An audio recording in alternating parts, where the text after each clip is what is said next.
Good evening, ladies and gentlemen. Welcome to the Amityville Union Free School District Regular School Board Meeting, May 8th, 2024. I'm gonna call the meeting to order at 5:39.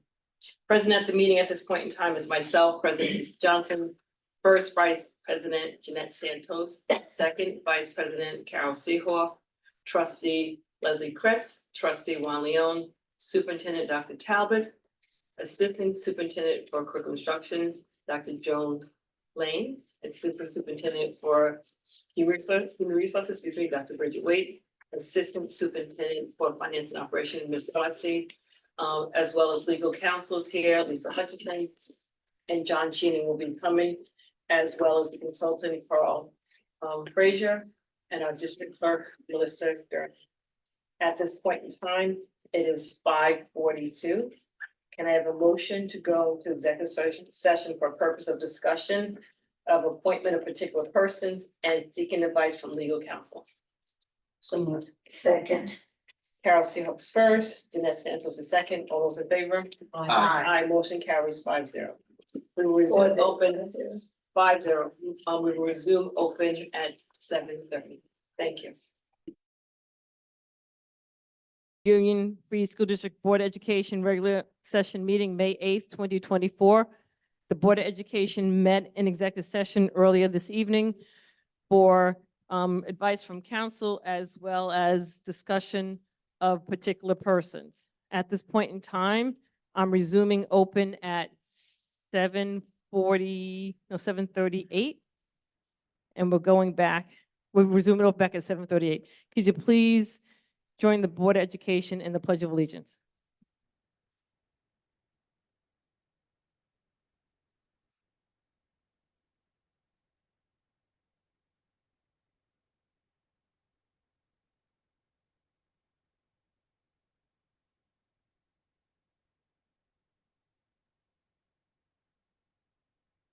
Dr. Talbot, I'm going to turn the meeting over to you.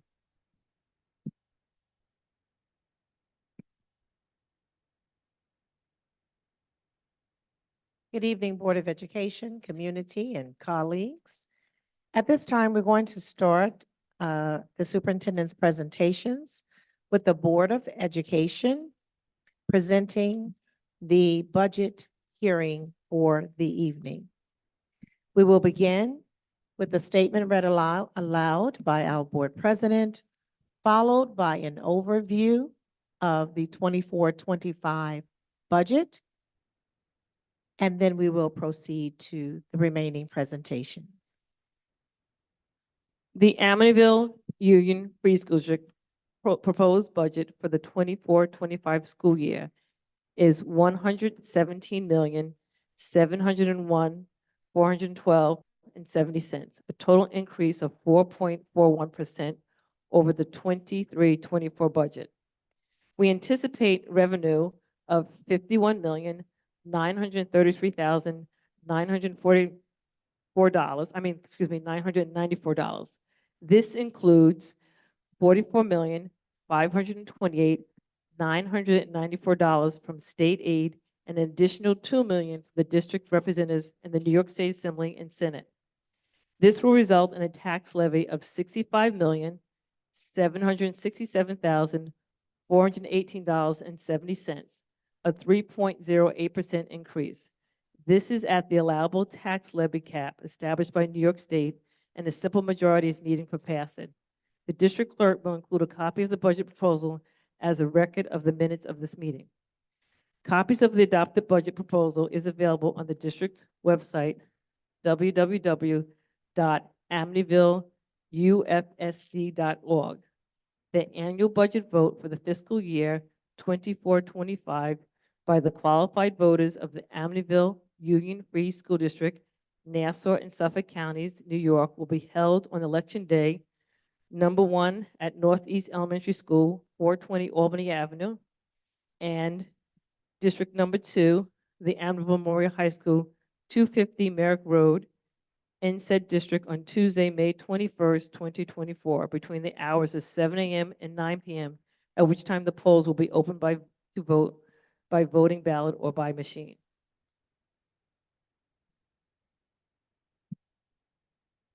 Thank you, President Johnson. As Ms. Olivia Bawazzi comes to lead us in tonight's presentation, we'd like to remind you that the purpose of the budget hearing is to present the budget adopted by the Board of Education to the community. This hearing must be held no more than 14 days, nor less than 7 days before the date of the annual meeting, which is May 21st, 2024. Tonight, you will receive an overview of the format, administrative, capital, and program components of the budget. At this time, Ms. Buatsi will present the overview of the hearing. Thank you very much, Dr. Talbot. Can everyone hear me? I always go through this. Okay. This is a balanced budget, and it took some time, but we got here. And as Dr. Talbot alluded to, this is a process that is prescribed by New York State. We have to go through this. And the reason why they don't want us to do the budget hearing too far into the date that the vote would take place is for people to remember what will be on the ballot. And you'll be getting some documentation home. That is the budget brochure. And the format of the budget brochure is along the format that New York State prescribed. We are supposed to present the budget in 3 components, as Dr. Talbot alluded to: administrative, capital, and program.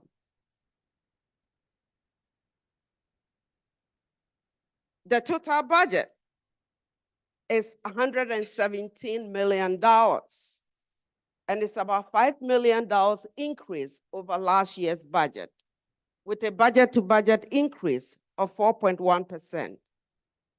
And that amount resulted in a tax levy of $65 million. This is the allowable tax levy cap. This is at 3.077% or 3.08%. And it requires a simple majority, which is 50% of voters plus 1. What is included in this budget? All professional and support staff with contracts in place for the 24-25 school year. Plans for future negotiations are anticipated and estimated in this budget. Health insurance. Health insurance, we have to look at it in 2 ways. Health insurance rates are given to us on a yearly basis, on a calendar year basis. So in order to budget for health insurance, you have to take the first 6 months from July of 24 to December of 24, and then project for the 25 calendar year, half the year. So for the next half of the year, we are anticipating the rate will go up by about 10%. In fact, if you recall from one of my presentations, health insurance rate over this period has been at least 36%. So budgeting for 10% increase is not that, it's just at the average, because 1 year we got it at 14% after COVID. When we're getting everything for free, after that year, it went up significantly. It also includes debt service. That is the amount of money we borrowed for the district-wide bond referendum of $70 million in 2016, which were permanently financed in 2021 and 22-23. Lease payment for existing energy performance contract.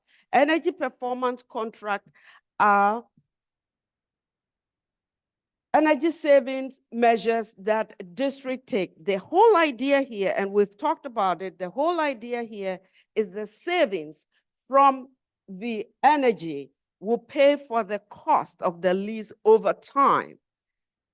But you have to upfront the money to pay for the lease and then get the savings on the expense side of the budget. We have a new energy performance contract in the budget for about $436,000.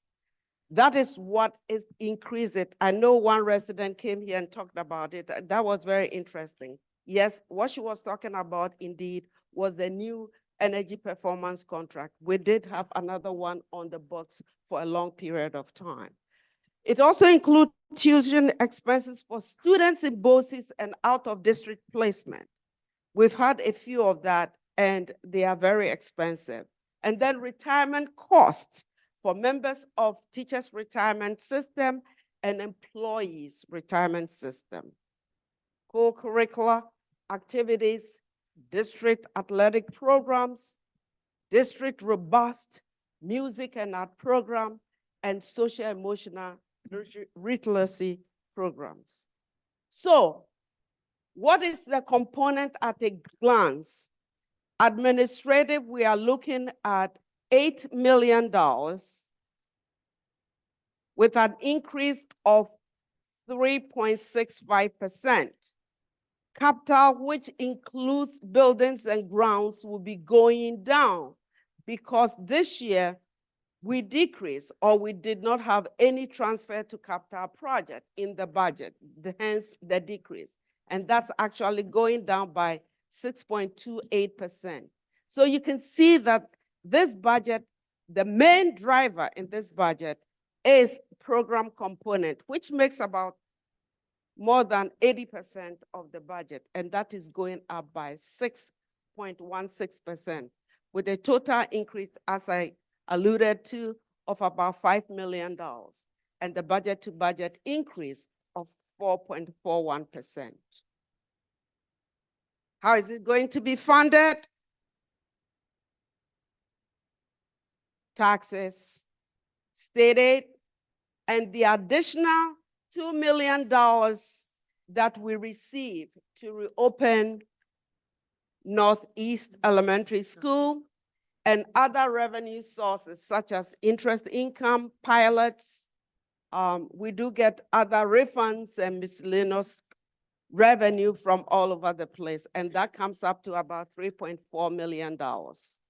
So the revenue side and the expense side are equal, hence the balanced budget. So there are two propositions on this ballot. The first proposition is the regular budget. And this is the language that you're going to see on the ballot. And it is for this budgeted amount, $117,701,412.70, and a tax levy of $65 million. There is a second proposition, and there's a specific language that we're given by council. We are switching from resident vying for seats, specific seat, to at large. And so it is the candidate who receives the most vote that will win that particular seat or that election. So it goes in order. The majority of, if the candidates who get the most seats will get elected as trustees of the Board of Education. This is the exact language that you'll be seeing on the ballot. I provided this for clarity so people are aware of the language that they will be seeing on the ballot. Copies of the budget proposal are available on the district website. The election of trustees and vote on the budget will take place on May 21st from 7 a.m. to 9 p.m. at the Amityville Memorial High School and Northeast Elementary School. For more information, please call the district clerk.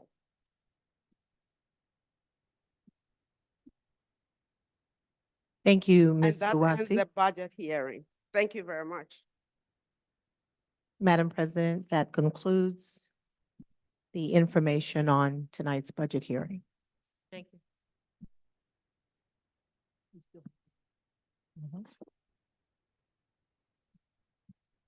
At this time, we are so excited to welcome our middle school scholars who are here tonight representing Edmund W. Miles Middle School Drama Club. We would certainly like to recognize Principal Rose Hutchison, Assistant Principals Lourdes Berrios and Paul Duguay, and Dean of Students Dave Metz. Our middle school drama club is under the direction of Ms. Patty D. Let's please celebrate them as they come.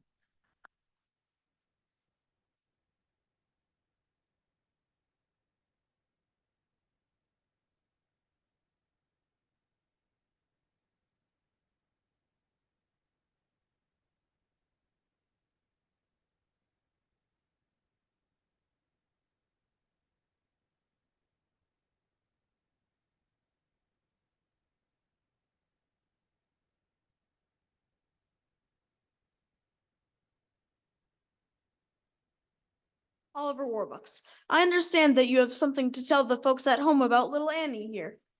Thank you, Brett Haley. I am conducting a coast-to-coast nationwide search for Annie's parents and a certified check for $50,000 to anyone, to any two persons who can prove that they are Annie's parents. Wow. So, Annie's parents, if you're listening in, write to Oliver Warbucks, care of this station. Thank you, Oliver Warbucks. No, thank you, Brett Haley. Well, I see the old clock on the wall that another of our Thursday night get-togethers has gone by faster than you can say accident. Yes, this is your old softie, Mrs. Healy's boy Bert, saying until next time, same station, good night. Gee, Annie on the radio, coast to coast, she's famous. Wish I was on the radio. Who wants to be on some domo radio anyway? I do. So for all the hours of smiles, family, this is Bert Huey saying, hey, Hobo Man, hey, Dapper Dan, you both got your style, but brother, you're never fully dressed without a smile. Your clothes may be burnt marmalade, they stand at a mile, but brother, you're never fully dressed without a smile.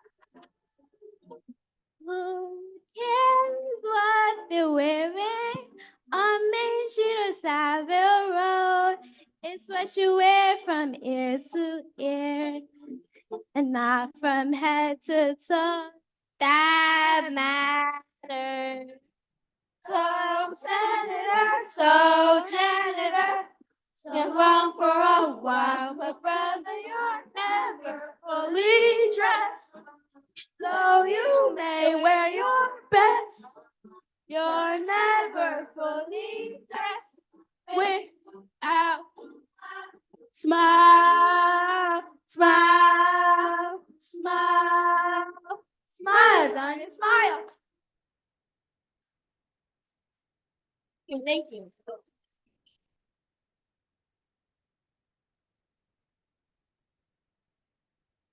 Okay.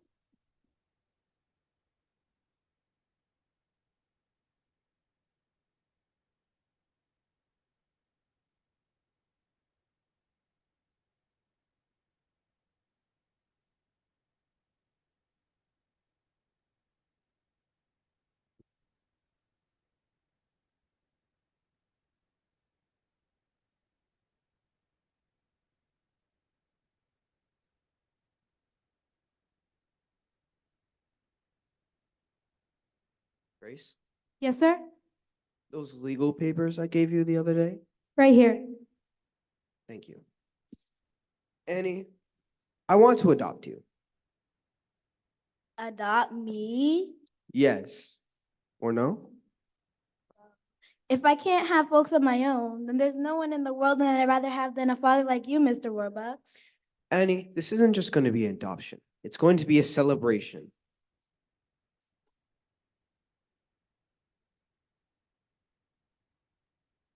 together at last, together forever. We're tying a knot that never can sever. I don't need sunshine now to turn my skies to blue. I don't need anything but you. Yesterday was plain awful. You could say that again, Yesterday was plain awful. but that's Now then. poor as a mouse, I'm richer than Midas. but nothing on earth. Could ever divide us. And if tomorrow An apple seller too. I don't need anything, anything, anything. I don't need anything but you.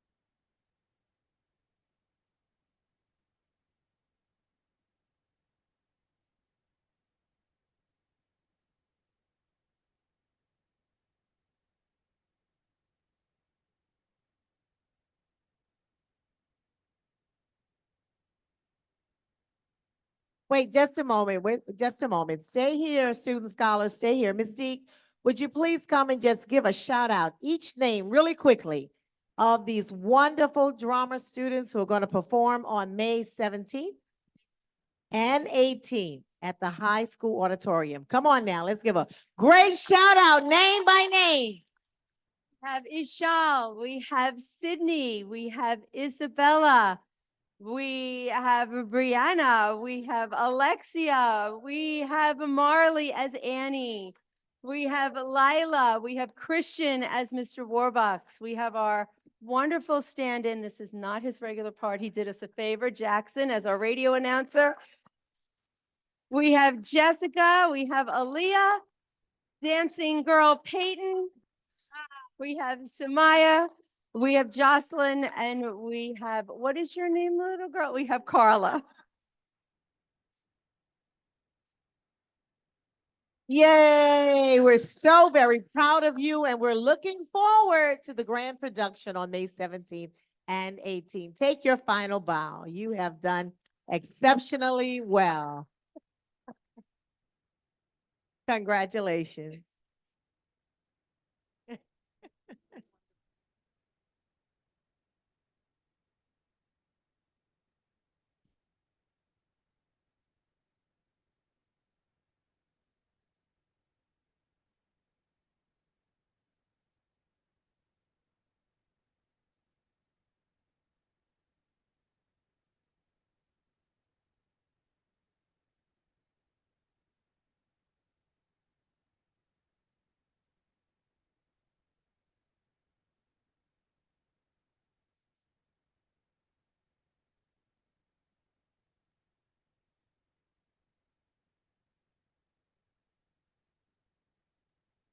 Congratulations and thank you for joining us on this evening for such an exceptional snippet of what is to come.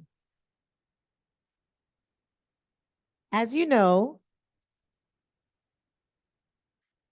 the Board of Education has secured a forensic audit firm to conduct an audit of the 2022-2023 finances of the Amityville Union Free School District. And on tonight, we are going to hear from the forensic audit firm, Stonebridge Business Partners, EFRP firm, who will come forward at this time and give an overview of their findings. And once the report is finalized, we will certainly make it available on the website for your review. At this time, if the representatives would come forward.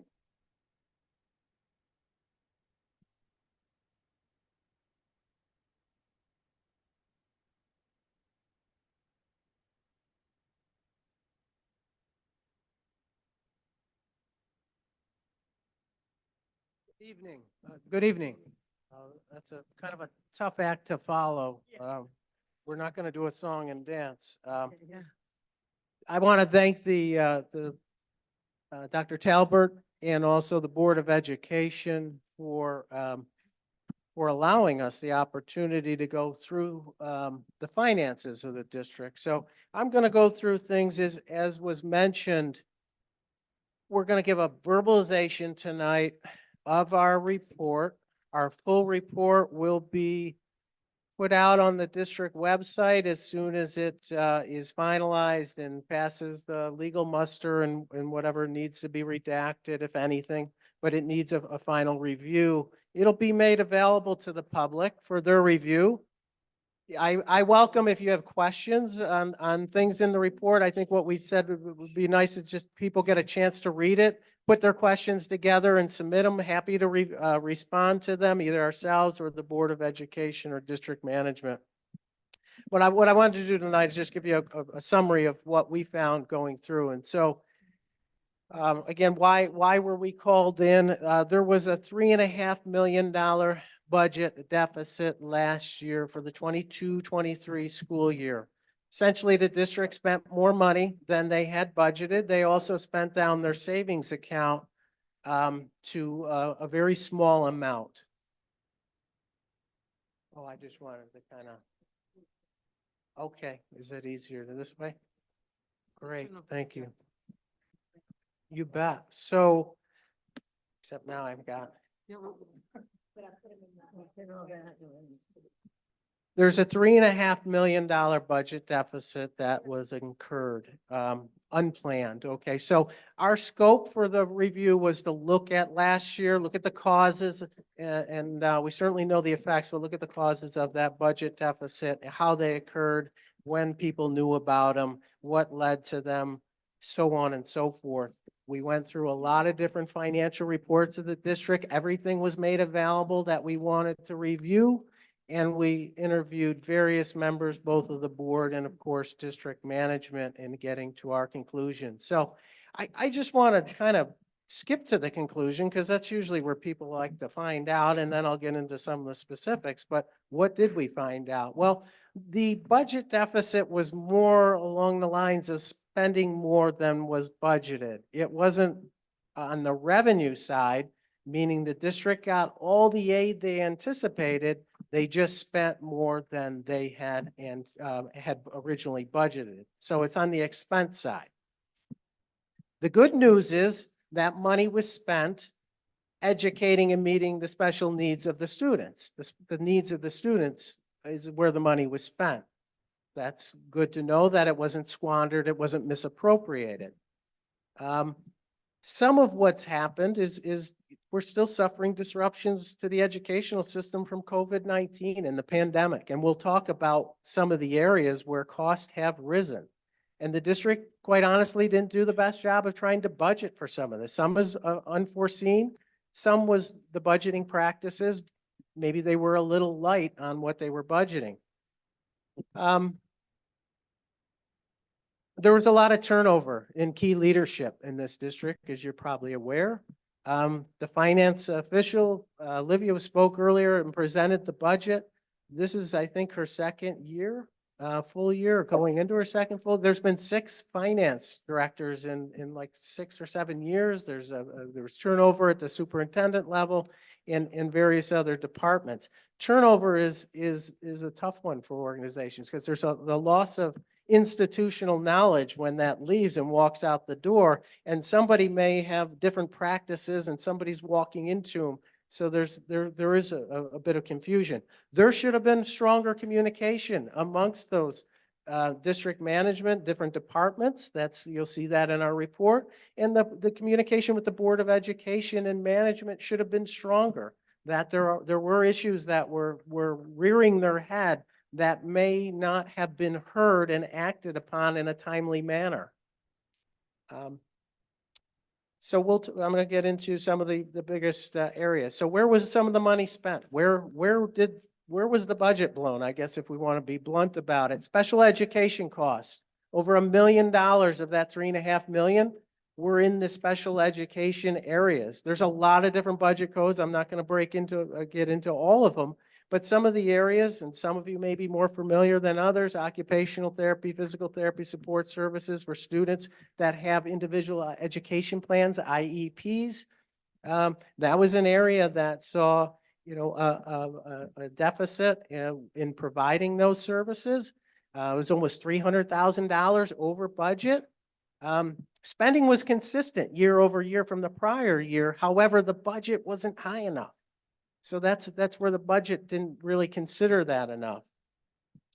The other areas, there's tuition-related services for speech therapy for classified students. They're parentally placed. That's another one. That's one that's outside the district's control. Sometimes the courts will intervene and take children and take them out of the home and put them in foster care. The district of residence is responsible for those costs. And so those costs come back to the district. The county will chip in 45%. The district has to pay 55%, but you don't know when that occurs. It occurs at the hands of the court system when there's a breakdown in the family. So we saw a higher instance of that last year in the district. And so that led to a budget deficit of about $630,000. There's almost $2 million of your $100 million are spent just in that category. Another area of special ed,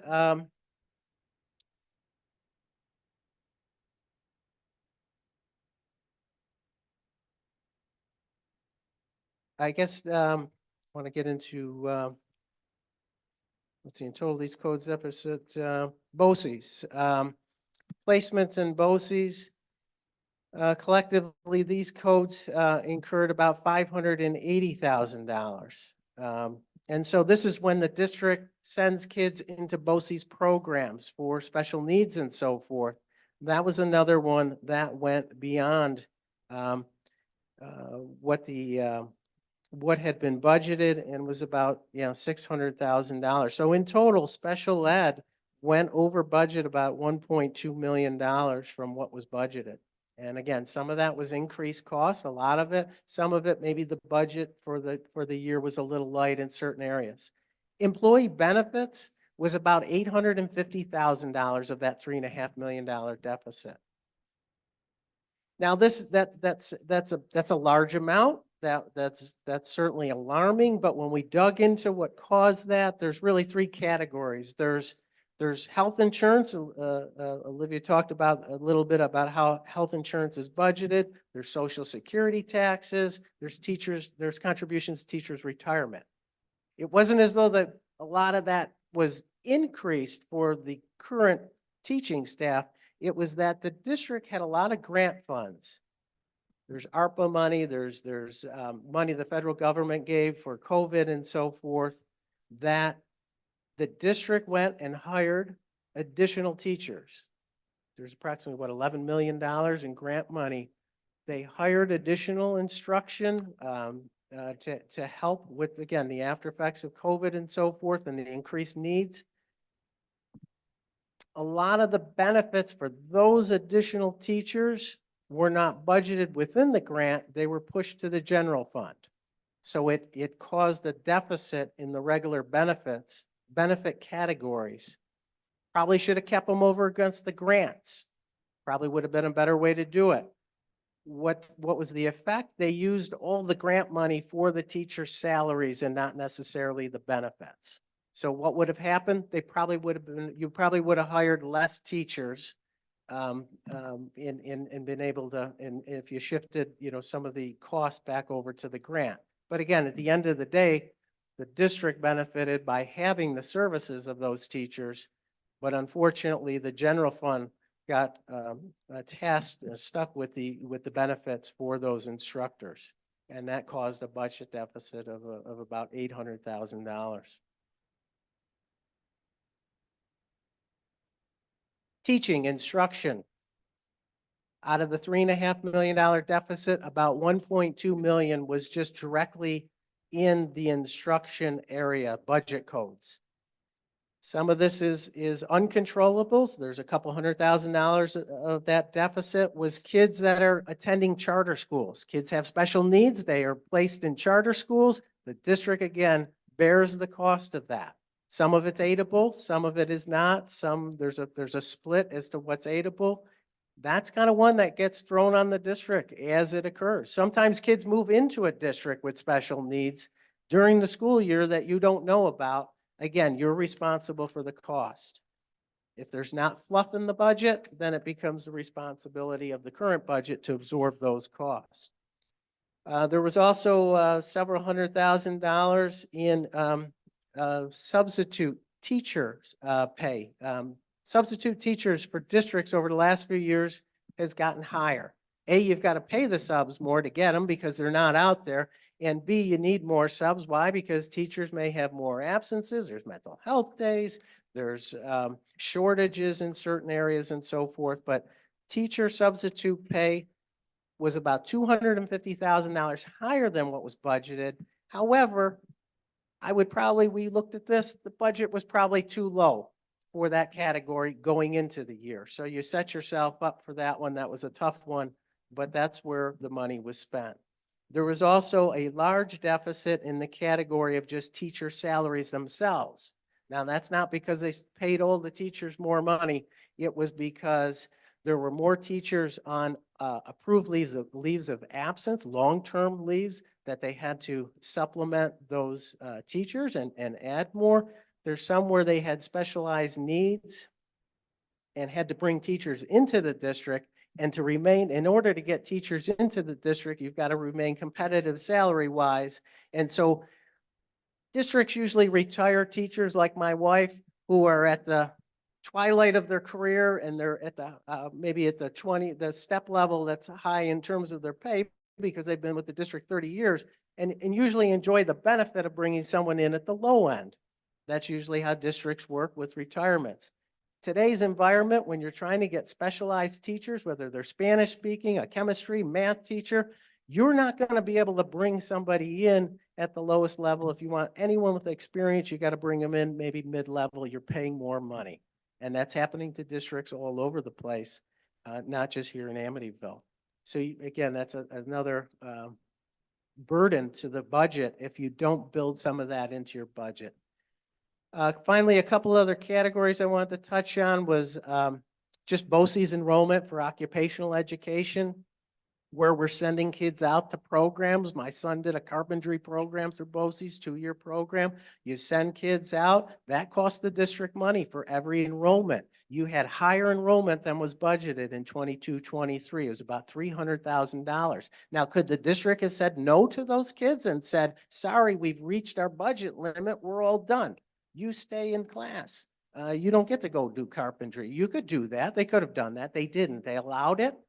And it blew up the budget a little bit. But as again, at the end of the day, the kids benefited, but maybe in the future, we've got to have some controls around that. Security services, $450,000 of the $3.5 million budget deficit were spent on an overage in the security area. Another area that we've seen in districts statewide, it's getting tough to keep law and order, and school districts are no different. So the community, people have spoken up. They want more security, both during school and after school and in programs and weekends. The community enjoys the facilities of this school district free of charge. Not every district does that. Our own district, a district that I'm in, we charge. I used to have to pay when we had AAU basketball. We would get charged for using the gym time. With the gym time also came custodial and security cost. This district absorbs that for all community members. However, as more security gets added, it's a larger burden to the district, and they didn't budget enough money for security because it had already, they had budgeted a little bit higher, but it was a lot higher in 22-23 in that area. So those are the main areas that we dug into that led to the budget deficit. And that was, the primary focus of our audit. Now, we also looked at other things I'd already mentioned about state aid and revenue-wise. That didn't seem to be an issue. It was more on the spending side. And then we looked at the communication and should the alarm have been sounded earlier than after the fact? And I think we could all agree, it should have been sounded earlier. And so why wasn't it sounded earlier and what could have been done about it? That's a tough one for a school district because once you're in the groove, you can't just stop fire teachers when you've got to have X amount of teachers in classrooms, or if they're in special ed, you're in 411, 611, you've got to have so many instructors. Should we just cut security? It's tough during mid-year, but we did document here, there should be more effective communication with district management before hires are made to really check the budget and see how things are trending mid-year before we add anyone. There needs to be, the Board of Education needs to get more timely information and be able to not only have accurate financial information, but know how to interpret it so to kind of head off an issue instead of learning a couple months after the fact that we have a large budget deficit. So we did, you'll see, we put recommendations around there in those areas. But again, key turnover in a lot of these areas is an area that makes this an issue that really makes this a lot worse. And so we see that it's not uncommon when you have turnover in key positions. And so hopefully with some stability in key management positions, both at the superintendent, the finance director, and even Board of Education members, that something like this will not be repeated. And you won't, I think that's probably the best takeaway that I have for you tonight. And so again, I want to thank everyone, and we'll have our full report that goes into a lot of details available as soon as the district posts it on their website. Thank you. Thank you.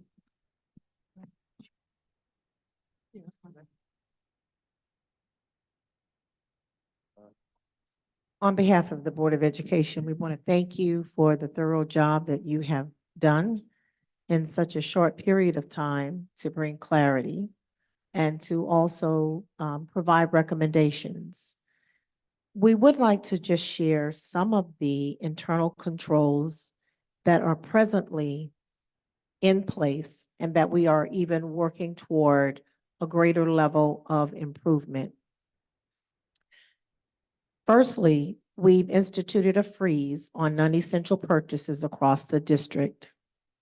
This step is not only crucial to controlling our expenditures, but also aligns our spending with our most critical educational priorities. As part of our fiscal responsibility and practical resource management commitment, we've implemented a system to monitor cost more closely. Notably, benefits for certain grant-funded employees previously covered under the general fund, some are now being absorbed by grant funds. Amendments have been made where we could with particular grants to absorb benefits as well. We have observed trends and patterns of spending, and we have capped the number of students who are attending the Career in Tech program at BOCES. All overtime requests are pre-approved prior to authorizing overtime. Looking forward to the 24-25 school year, we plan to adjust class sizes where appropriate. This change aims to optimize our teaching resources and personnel. In addition to these financial monitoring enhancements, we are improving how we manage and track our personnel across departments, including special education. A critical component of this process is using a personnel action sheet. This tool is designed to record all personnel actions, such as hiring, changes in employment status, and other significant personnel decisions. To ensure comprehensive oversight and accountability, this tool, the Personnel Action Sheet, must be authorized by all relevant department heads before any personnel actions can take effect. This multi-level approval process ensures that all personnel changes are justified, budgeted, and aligned with our district's strategic objectives around fiscal responsibility. It also provides a clear, auditable trail of all decisions, enhancing our transparency and accountability within our staffing processes. Each of these measures reflect our proactive stance in safeguarding our district's financial health while continuing to deliver excellent educational opportunities like we witnessed on the stage tonight. Be sure to join us on May 17th and 18th for that drama of Annie Jr. We are confident that these steps that we are employing and putting in place will better position us to manage our budget effectively and sustain high standards of education that our community expects and deserves. We are monitoring our budget even now. As we can surmise, we will not finish this year as strong as we would like to. We accessed some staff. There were staff who were let go through attrition. And next year, there will be a stronger footing with these internal controls in place and the appropriate implementations of ongoing personnel programs and services. We anticipate a much better ending of the 24-25 school year. Thank you. Thank you, Dr. Talbot. At this point in time, is there any community input regarding board agenda items only?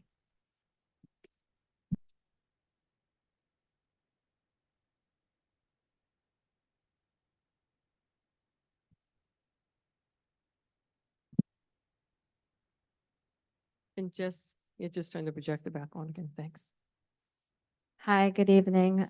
Wendy Canestro. That was nice to see the kids up here. I always like to see that. So that's why we're all here, right? They're talented kids. Music's important in schools. I have a couple of things about the actual agenda and about the presentation. First, about the presentation. They talked about not having institutional knowledge, but the board has remained the same. So you have institutional knowledge. In that report, it was $18,500 and I didn't learn anything new. There's a high turnover of staff that happened during that period of 22-23. I know that I've heard teacher leadership speak of bad culture and we can't retain teachers and salaries and so forth. Overspending, bad budgeting, bad decision-making, bad forecasting, no one paying attention to budget to actuals. And I think he ended by saying, you can't just get rid of teachers mid-year. We did that. So that's what I have to say about that. As far as the actual agenda, if I may for a moment, the budget presentation, we have an $8.2 million energy performance contract signed in 2022. You said there's a new one. What is the new one? Dr. Talbot? Ms. Bawansi was referencing the original energy performance contract. It made it sound like it was two. Are there two Yes. different ones? There are two of them. The Just new bring your one, mic a little closer. the $436,000 that I talk about is the estimate for the projected new energy performance contract that was signed 2 years ago. 2022. Yes. So there's only one? There are two. Because it was 400, like 25,000 plus 500 and like 4,000 for interest. No, altogether, it's about $1 million Million. something. and it's broken down. We had one a couple of years ago. That's also on the books. We haven't finished paying the lease payment. And then there's a new one coming on board, which is the 436,000. Do you know the year of that old one, when that was initiated? I can find out. Okay, thank you. And I have just one more question on the agenda. It says contracts for special education residency checks.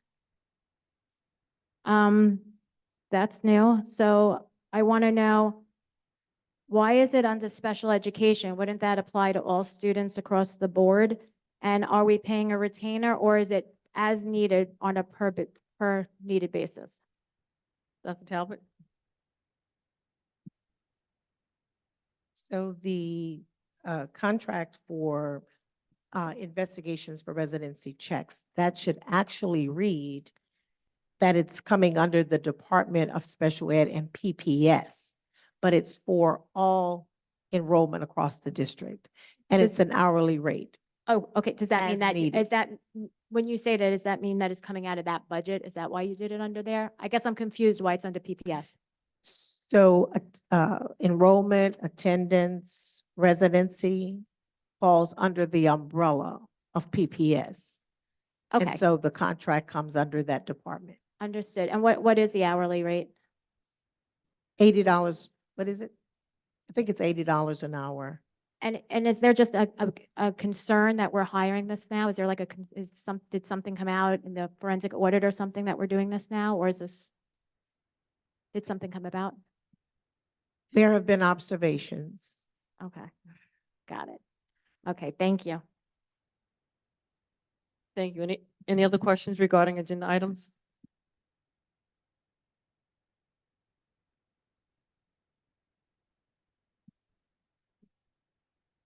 Hi, Margaret Schaff, Amityville.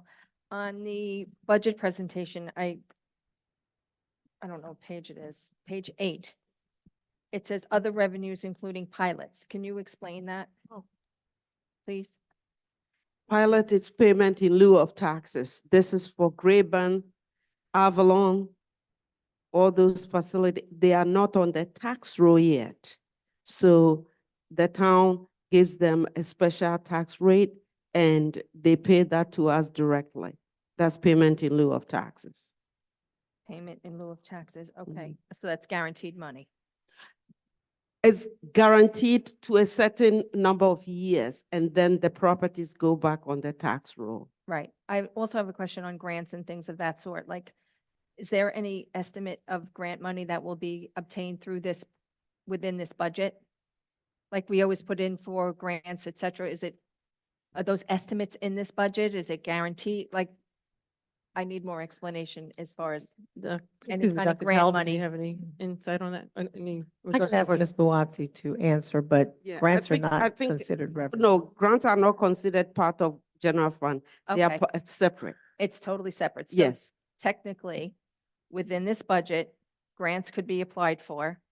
Revenue can come in for specific projects or initiatives or whatever. So that would, I'm just trying to see, is there an estimate? Like what's our history as far as grant revenue? What would be a good estimate? I'm trying to like offset if there's any differences. Like is there a goal towards a grant figure here? I My think question? I think what you are referring to, there are some specific grants that we get every year. It's called the title grants. We get them every year.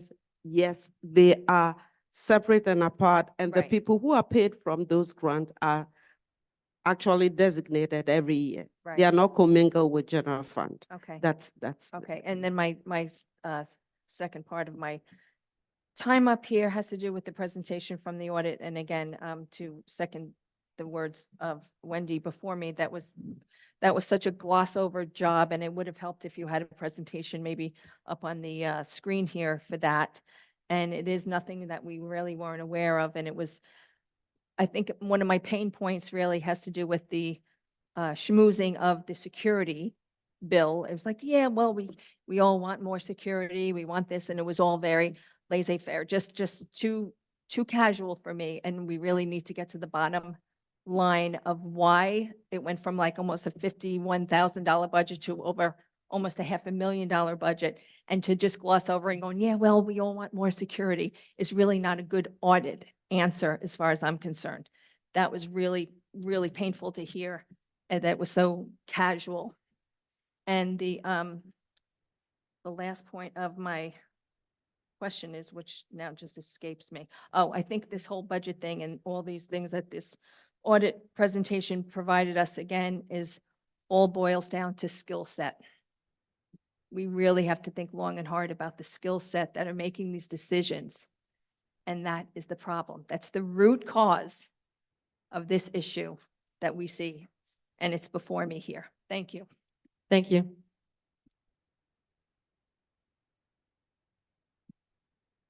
Good evening, Nakia Wolf, Amityville Teacher Association President. Question, the $3.5 million deficit, when it was reported by the forensic auditors, you said, and I don't know whether or not this is just how it is that you articulated it. You said that it was a $3.5 million deficit and the district also spent down its savings. So are they separate and apart and together? Because the question is that if the general fund was not used to deal with the deficit, then what was the general fund spent down for?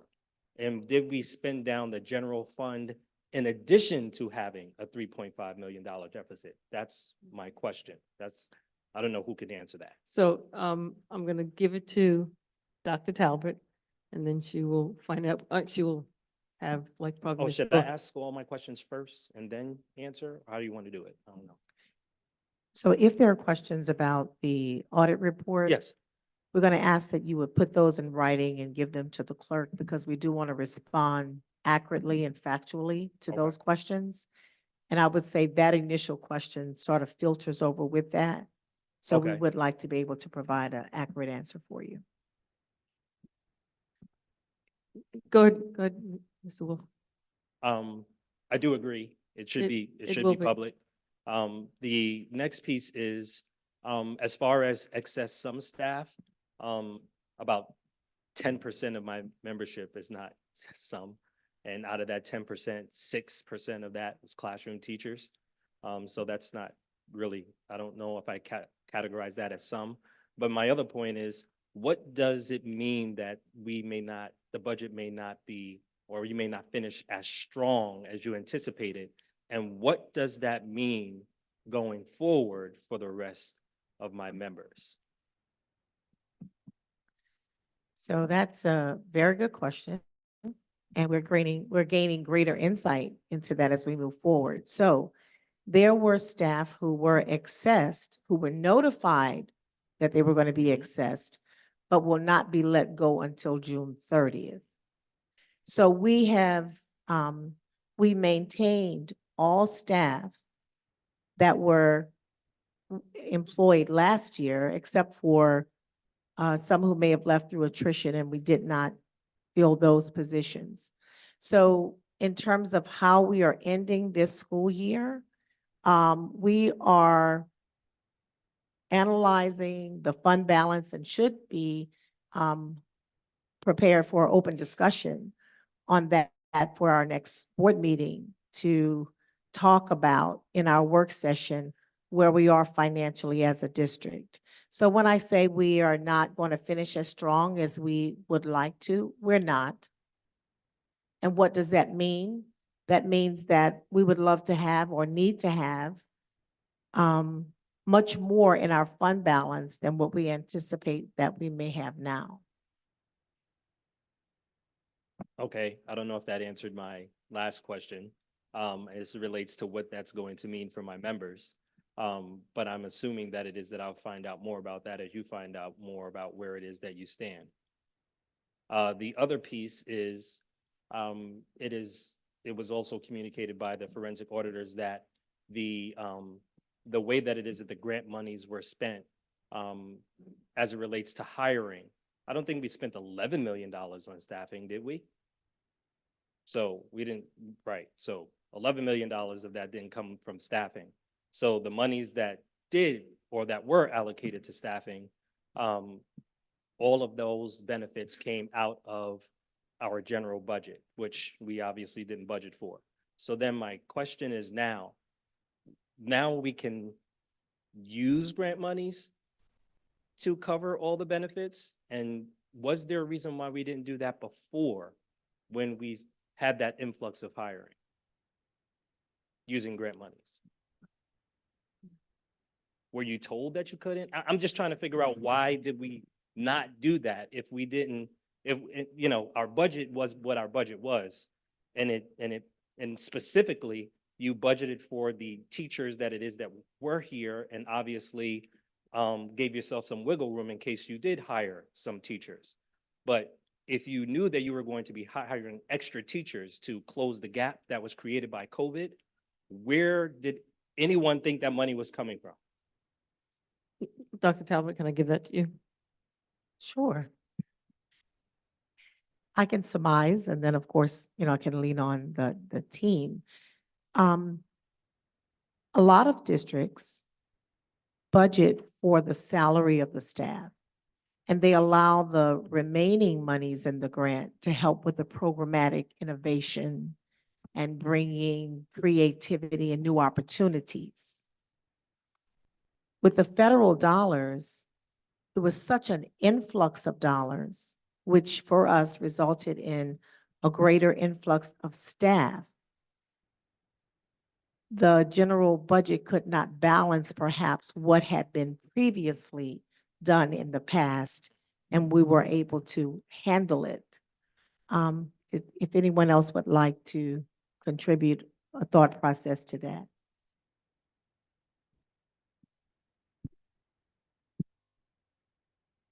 Yes, what Dr. Talbot said was accurate. Many districts have had, and also Amityville have had, the process of including benefits from grant funding in the general fund, but they have been at a much lower level in terms of expense. In this situation we're talking about, we've had $11.4 million of federal monies. Obviously, a lot of that money was based on salaries, hiring new staff. And the process continued even at that higher level, where the benefits or the expense or benefits for these new staff members were being charged to the general fund. And that's what blew up the budget, general fund's budget.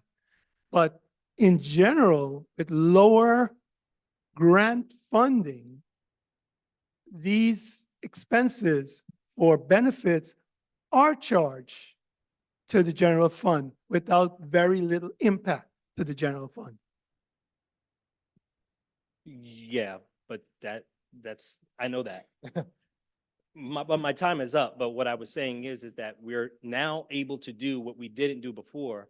And the amount of monies that we got wasn't a surprise. We knew that we were getting an influx of money. We were going to get more money than it is that we had gotten before. So we wouldn't have been able to equate that to monies that it is that we had in the past and use the same strategies as it relates to using monies from the general budget to cover those things. So with that extra money that it is that we received, I would anticipate or expect that there would have been some monitoring or some looking at and seeing where is it the budget for these individuals, the funding for these individuals to be paid their benefits, where is that coming from if we're hiring more staff than it is that we would normally under those circumstances. But I don't want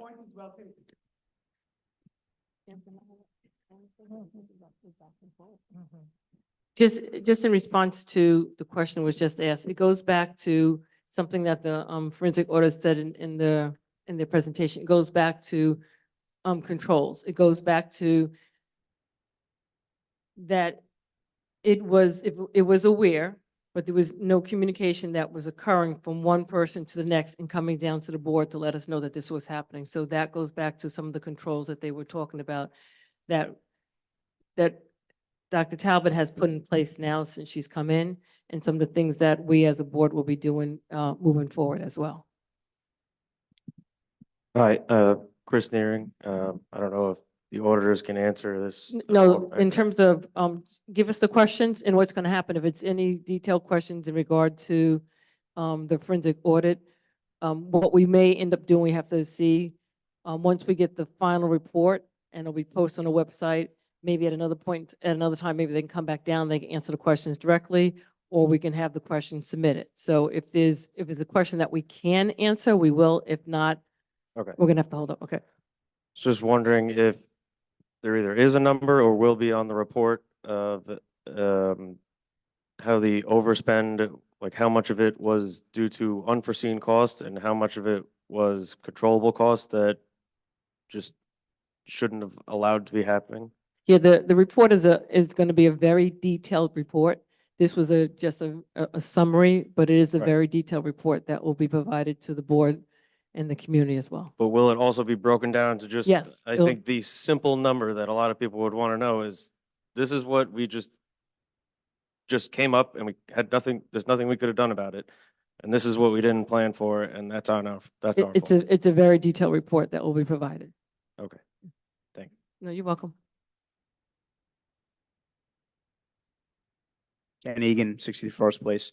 I was curious if the auditors are specifically working with school districts this school year or in the past, or if there's something unique going on, or if they've had a lot of experience with districts with the similar problems, and if that has had any impact on how they report and how they give back that report to the towns that they work with. So one of the reasons that we selected a firm is because of the districts that they have worked in and past throughout the state of New York. Gotcha. So, Are they seeing the same situations that we're running into here? They didn't give us that information, but you can write it down. We can have it as a question. We can get it to them and get it back to the community. And the reason I'm asking that is maybe that would deliver a better explanation of how and why, budgets careened off the list a little bit. Because, a lot of us are sitting here reading through it and hearing it. And it just seems like if we're not the only ones, maybe there's a culture that we can switch over and start really focusing on. And maybe they'll have that in their report as well, or maybe judgments or concepts to fix that. Okay. Okay. Thank you.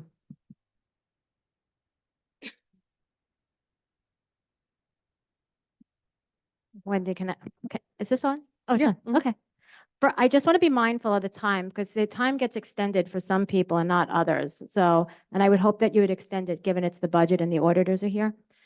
First, I'm happy to hear you're putting controls in place. That's been a long time coming. So thank you for doing that. I have a couple of questions.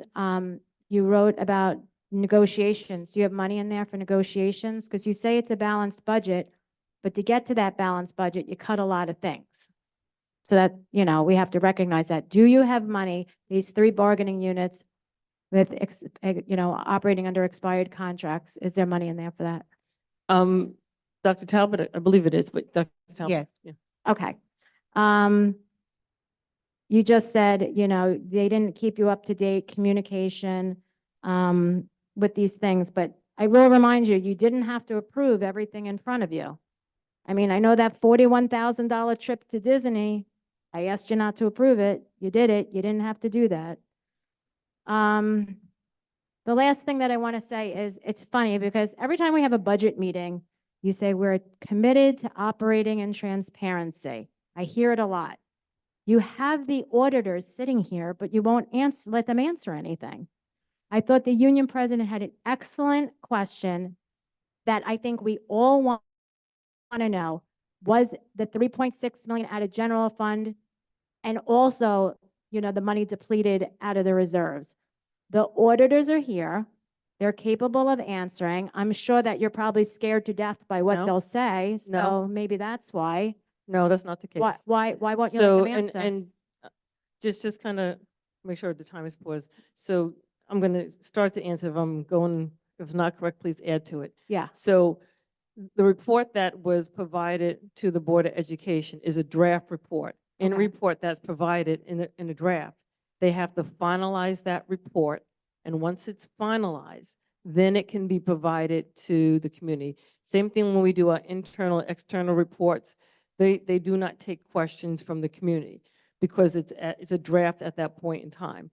Once the report comes final, then at that point in time, if either A, we probably have to give them money to come back down to answer questions, or B, questions can be provided and they could be sent to them, they can answer the questions. So the reason that they cannot answer questions tonight, because it is in a draft form.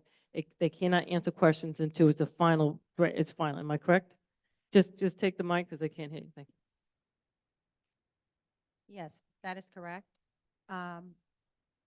There needs to be a legal review as indicated to make sure that everything that is going to be released to the public is appropriate for release to the public.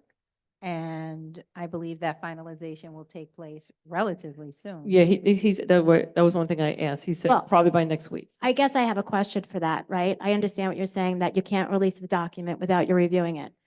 But you just had them made a presentation to the community, right? Everybody's been waiting for this report. So how can you say you're not going to release information if you just had them release information? So the information, go ahead. That's not what was said. In terms of the actual report, which has all of the information, that's what's going to be reviewed. But what the board did was give an overall summary of the findings, but the specifics in the report, I believe, is what the community is looking for. That's going to be reviewed. Yeah. But I think it's a pretty basic question. Like, you don't think that's a basic question? Was it overspent from general fund in addition to reserve? I don't feel like that's like a specific of like, give me what is special ed, what is, OT or things like that. I mean, clearly you're not going to answer that, but I'm just saying, from our viewpoint in the Understood. audience, it's really frustrating that we have auditors here. And it's, I think, a really important question. And I know that you said you're going to take questions and you get it back, but I would really encourage you to answer that in public for all of us here, because the whole community wants to hear, right? And we paid for that. So Right, we and want so to see it if and hear it. and I will make sure, and you can hold me accountable, that the response, if it's not tonight, that it'll definitely be placed on the website, the question along with that answer. Well, not just the website, but what about a meeting? We can do it at the next meeting as well. Yeah, right, But I I'm don't think- interested in reading it, but I'm also interested in hearing it here, because people might have questions and, we all benefit from question and answers, right? Correct. That's how we learn, that's how we grow. So I think that's important. No, correct, and I just make sure it's being paused. I don't disagree with you. What I'm saying is that in terms of if the response wants to be quicker, then it can be provided sure. on the website, but Yeah, then it can. Quicker's better. Then be done on, in the next meeting. That's Okay. what I meant.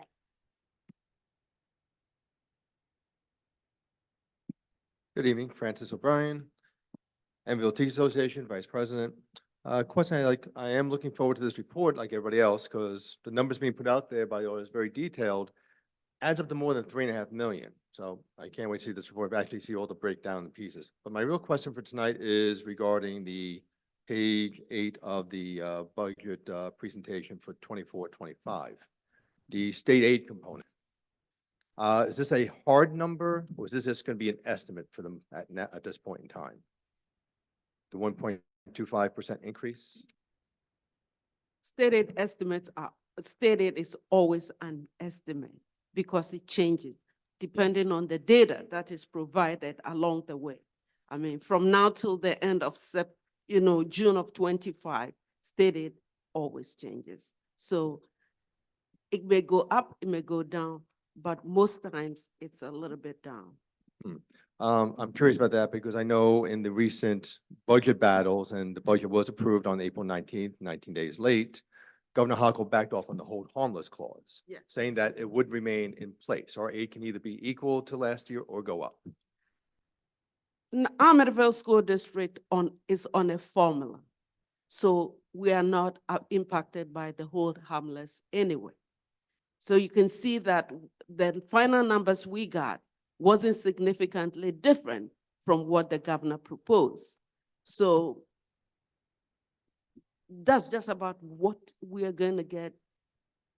Once we start sending the actual data to the state, I don't want to repeat myself, the numbers will change. The numbers change throughout the year. Right, which we have to advocate for, obviously. And I have advocated with our local representatives in New York State. Correct. And I appreciate Particularly that. because $440 million is now increased in state aid for the whole state under the budget. 440 million across the state to be divided between districts. So we all know that they could put that out there, so what's actually gonna be, but again, the hold harmless has to be equal to or greater. Yeah, so the school district that were on hold harmless will get more money than Wonderful. those of us. Then you and I on will be farm. talking about this and advocating together then. Wonderful. Thank you.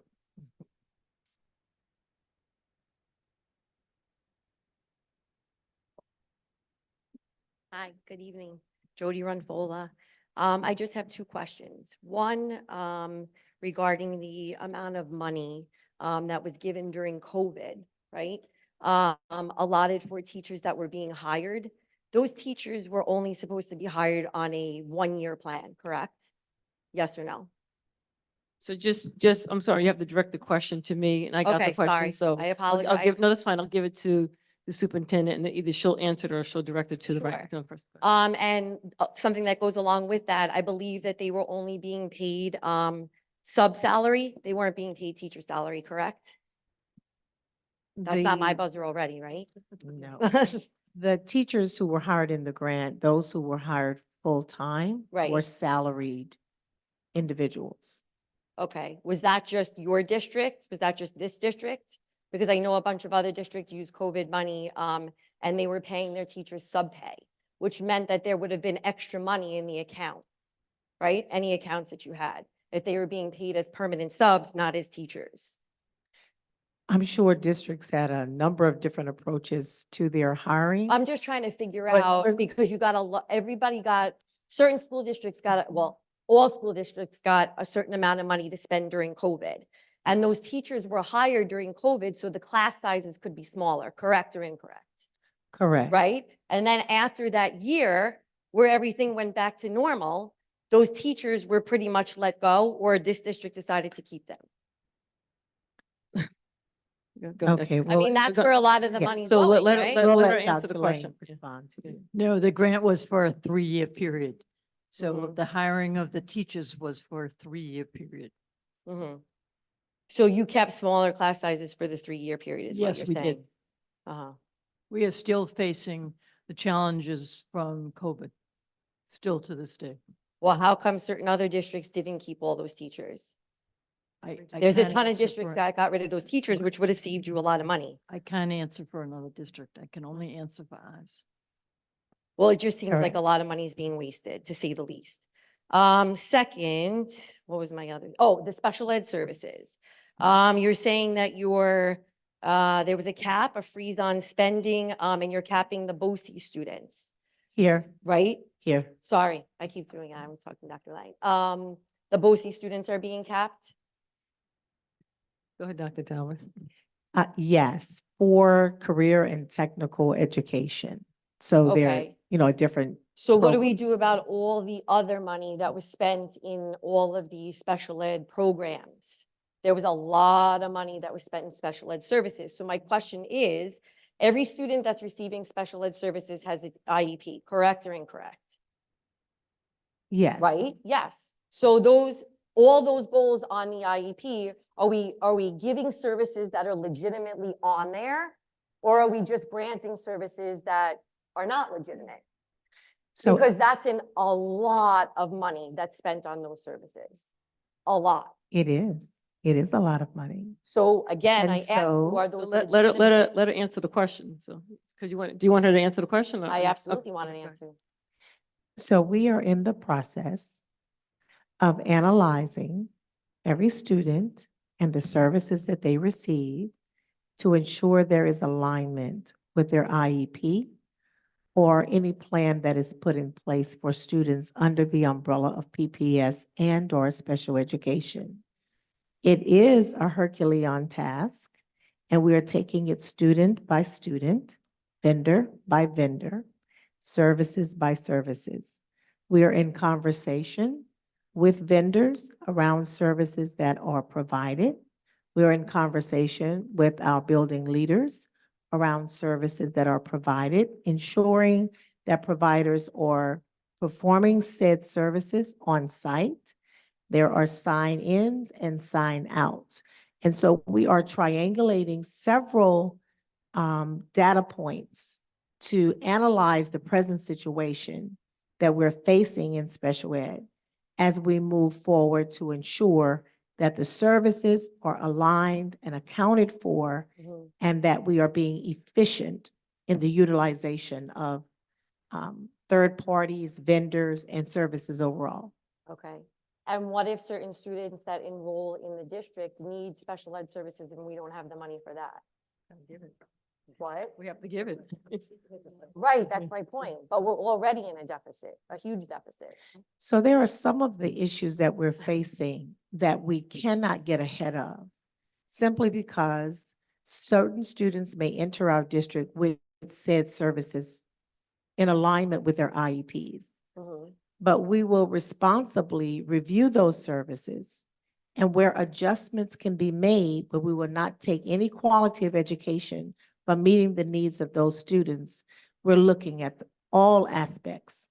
Okay, thank you. You're welcome. Thank you. Hello, Dan Holmes. I came in a little late, but I appreciated hearing the auditor's report. And at the end of it, they mentioned the, issue with continuity, which has really bothered me for a while now in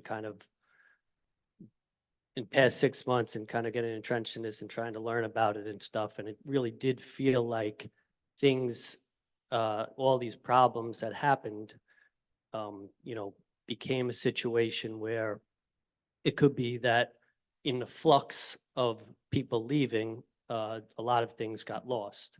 It seems like, transfer of power that happens. So, and he particularly mentioned a high position like superintendent, which to me, after the last permanent superintendent that we had left, it seems like that wasn't a smooth transition of power. And from then, it seems like a lot of things could have started to got lost. And so I just feel like it's really unfortunate because I don't know all of the history and everything, but it seemed like that superintendent got hired the day she left here and has been with a different district from then to now. And then that district's doing well.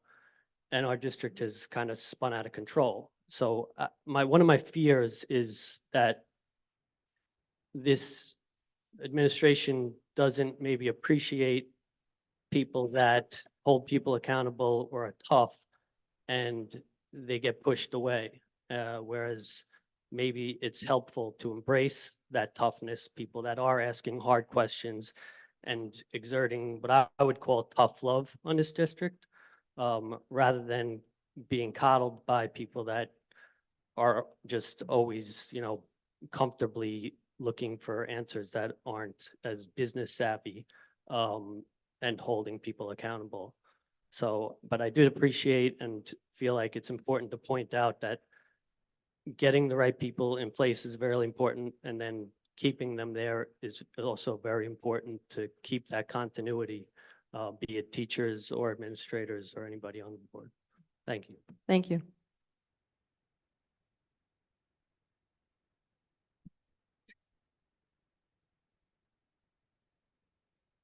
Hi, Dina Rosenberg, Amityville.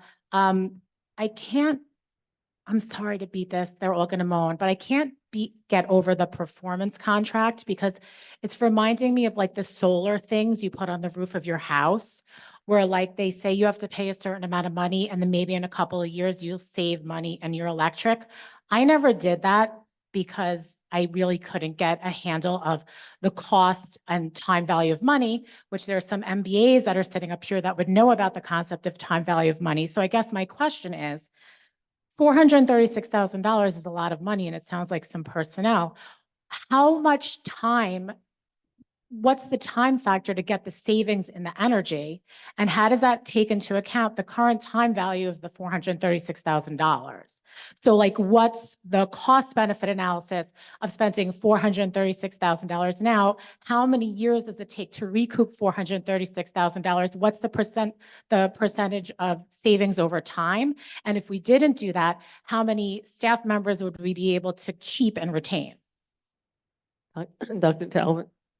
Thank you. I'm going to ask Ms. Buatsi to elaborate on the time frame piece. Just bring the mic closer. Please. Yes, this is a computation that is done by, the district, and the time value of money, let's go straight to that. The energy savings is supposed to go through about 15 years. Okay, That's so it. many kids are going to be graduated by then. So, Yes. let her finish. Okay. So that's how long it takes to do the lease payment. But at that same time, the assumption built into this analysis is that the energy cost, your electricity bill will go down, and that will offset the interest and principal payment. Okay, so then by how much, if you're looking at the budgetary code lines for energy expenditures, what's the savings there? And if you're going to claw that back, what would be the effect on the budget, taking into account the time value of money and how many people could you save? I could be able to, like, I'm sorry, So- like, no, you could figure that out. So That's not how they are looking at this. But that's how it Yes, should. yes. What you are saying is that we should have not done any work and use the money to. Didn't say that.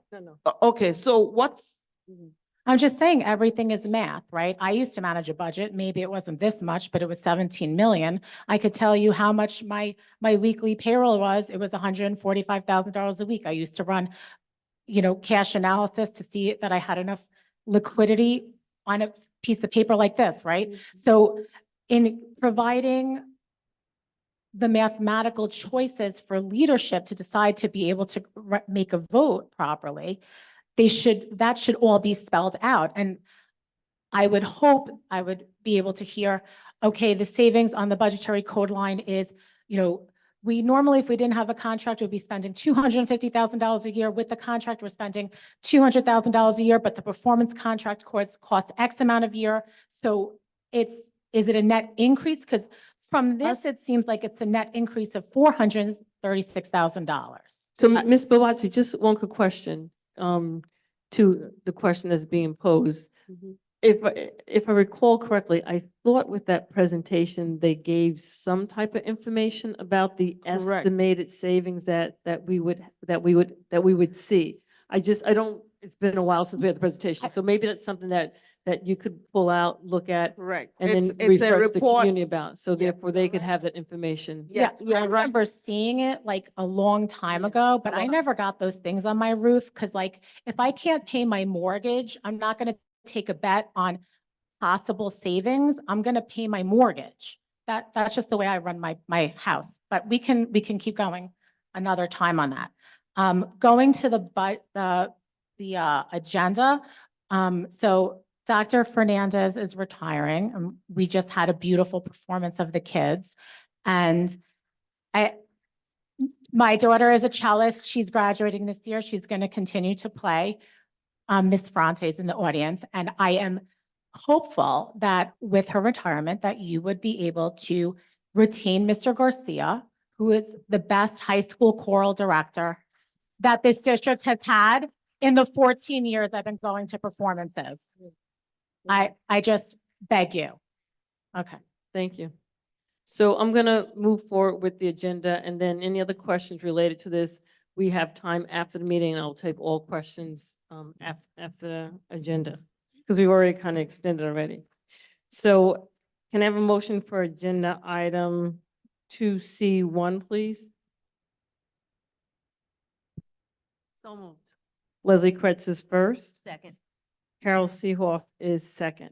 So for agenda item 2C1, it's a resolution appointment of a chairperson for the Amityville Union Free School District Annual Meeting Budget Vote and Trustee Election. It says, be resolved that the Board of Education appoints blank to serve as the chairperson of the annual meeting budget vote and trustee election. So typically what has occurred in our district for years is that for the election, that there's a board member that's just appointed. We have no responsibilities or anything like that. We can't get close to anything. We just come in and come out. So the question is, for those who are not running, which is Ms. Seehoff and Ms. Kretz and myself, do one of you guys want to serve as the chairperson? So does Leslie or Carol want to serve? If not, then I'll do it. Who's going to do it? Which one? So Leslie Kretz. So be resolved, the Board of Education appoints Leslie Kretz to serve as the chairperson of annual meeting budget vote and trustee election. Ms. Hutchison, just for clarification, once again, this person has nothing to do with anything whatsoever. I just want to make sure everyone understands what the role of the chairperson is. So just need the mic. We just need the mic. So I hear what you're saying. So if you just give me a minute to look at that practice that you have, because typically I thought it was the district clerk that served as the chairperson of the election. But I will verify that Okay. your practice is legally acceptable. Yeah, because the only thing that occurred in the past was the fact that it's kind of like similar to a poll watcher, just similar. So the board member had no authority to go do anything whatsoever. They can't ask for numbers or anything whatsoever. They can't interfere with the election process whatsoever. So it's. I'll definitely confirm that that's Okay, appropriate. yeah, I just want the public to understand, it's not like the board member's going to be there, up there doing different things, right? So I'm going to move forward and vote, and then we go to the open comments. When we go back to the open comments, if any questions, then people can make comments on it. So I'm going to be resolved that the Board of Education appoints Leslie Kretz to serve as the chairperson of the annual meeting budget vote and trustee election. So we have a first and second. All those in favor? Aye. Mr. Leon, was it an aye or no? I'm not even sure. We don't even know if it's legal. Juan, we've always done this in the past. This is nothing new. This is not, every single year since you've been on the board, there has been a chairperson that's been appointed from the board. So It's this my is something understanding that's there has nothing. been some Yes. research done by my office and that the past practice has been deemed appropriate. So I'll rely on the district clerk who actually asked the question. So with that being said, then I think you can move forward with it. Okay. Ms. Johnson, I'm an aye. So it's 5-0. Can I have a motion for agenda 2C2, please? Jeanette Santos is first. Second. Leslie Kretz is second. The poll workers, excuse me, are is on the backup and whatnot. Any questions, anyone? Dina, all those in favor? Aye. Aye, motion carries 5-0. Can I have a motion? Is it okay if I do 2E1 and 2 together? Can I have a motion for agenda item 2E1 and 2? Jeanette Santos is first. Second, someone, please. 2E1, I just need a second, someone hello? Carol, Juan, Leslie, I need a second. Second. Thank you. All right, so it's for the Director of E&L position in world language, and unfortunately, as well as the Dean of Students. We're going to be losing some very valuable individuals in those positions. So agenda items 2E1 and 2, Director of E&L and world language, as well as Dean of Students. These individuals have been very valuable in our district. It's been a tough decision to let these individuals go, very, very tough. That's just my comment on it. All those in favor? Aye. Can I have a motion? One Wanda- opposed. 4 yes, and Juan Leon no. Can I have a motion for agenda item 3B1, please? Can I have a motion for? So moved. Second. Carol Seoff is first, Juan Leon is second. Any questions about the personnel action report? Seeing none, all those in favor? Aye. Aye. Motion carries 5-0.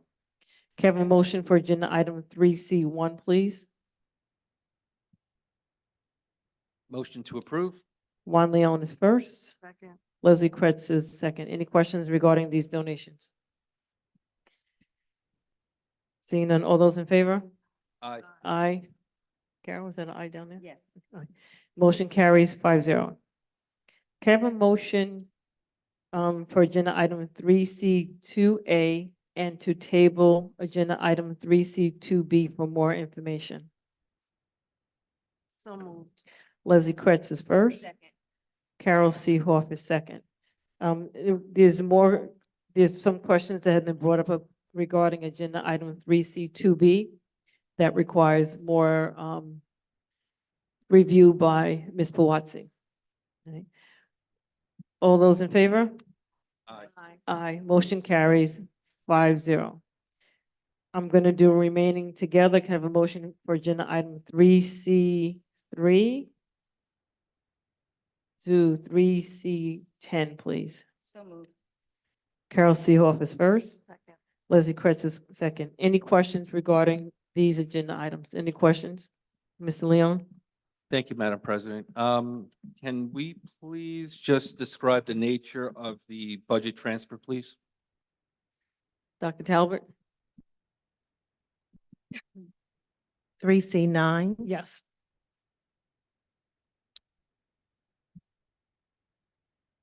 We are moving funds for transportation. We are using more vans than large buses.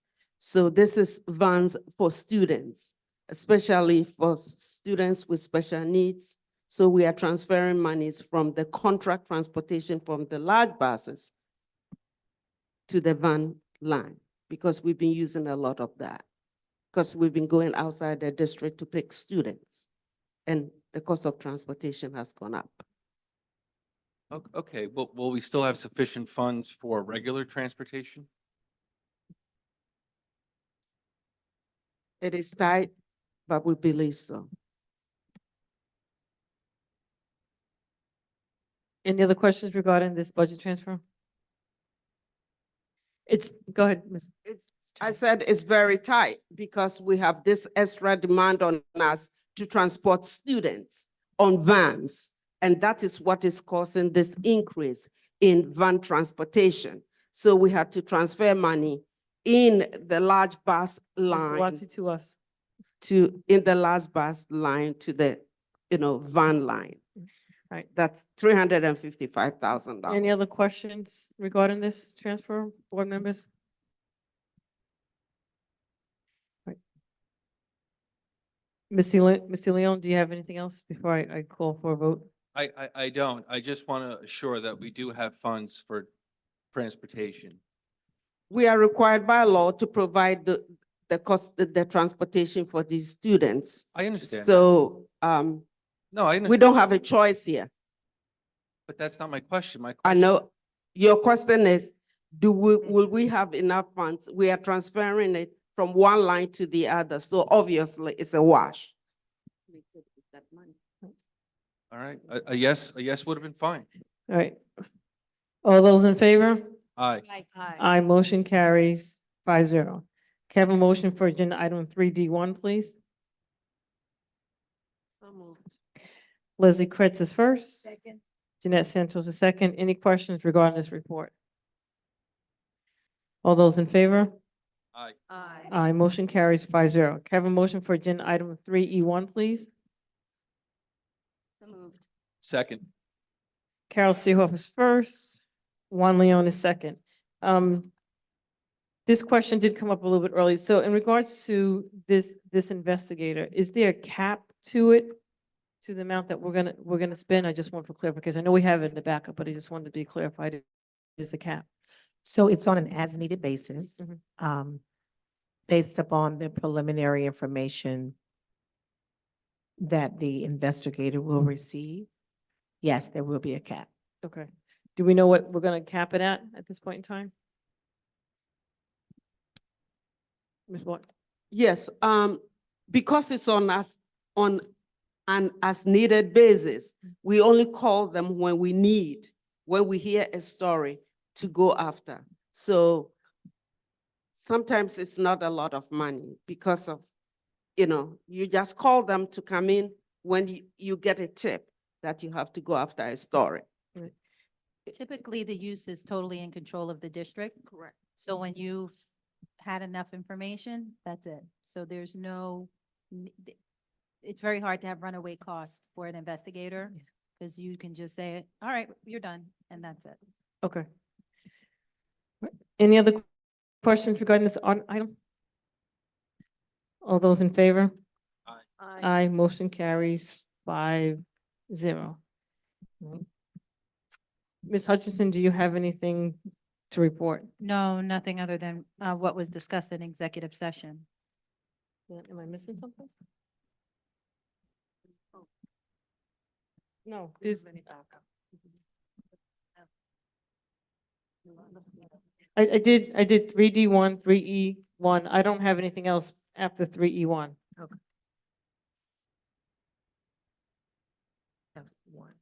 We have one conference.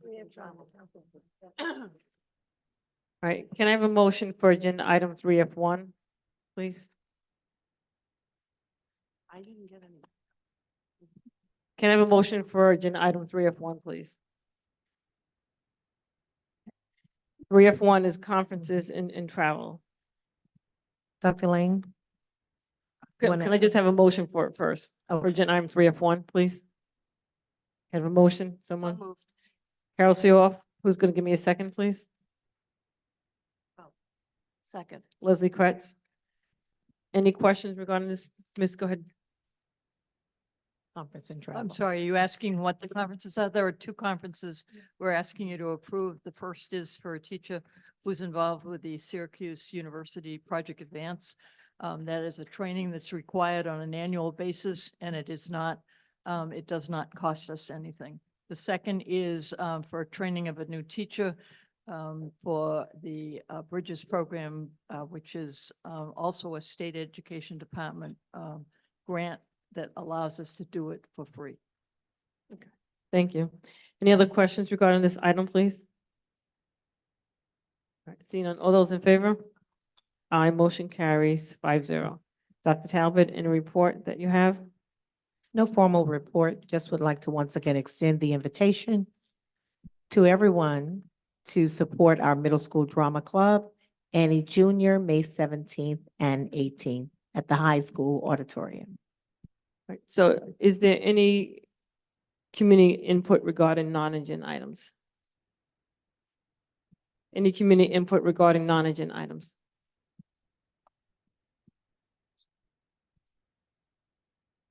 Good evening.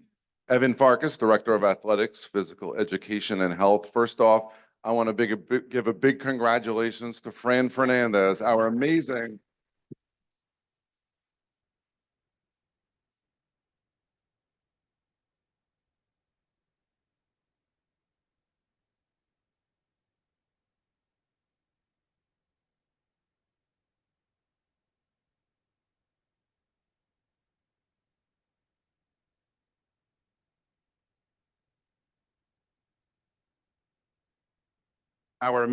Director of Fine and Performing Arts. Fran is an amazing colleague, educator, friend, and she puts in so much time and passion into making the programs here incredible. So Fran, we really thank you so much, and we're going to miss you, and we're going to call you, and we're going to have lunch. We will. So thank you, Fran.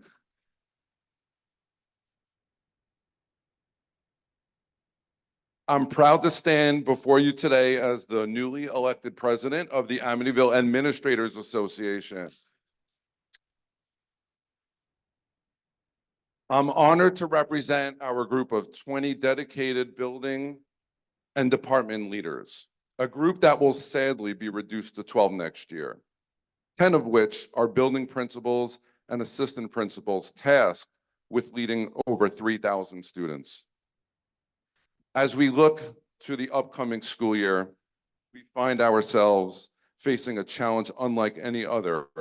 But I know within our association lies a wealth of talent, passion, and an unwavering commitment to our students' success. We will rise to meet the obstacles that lie ahead.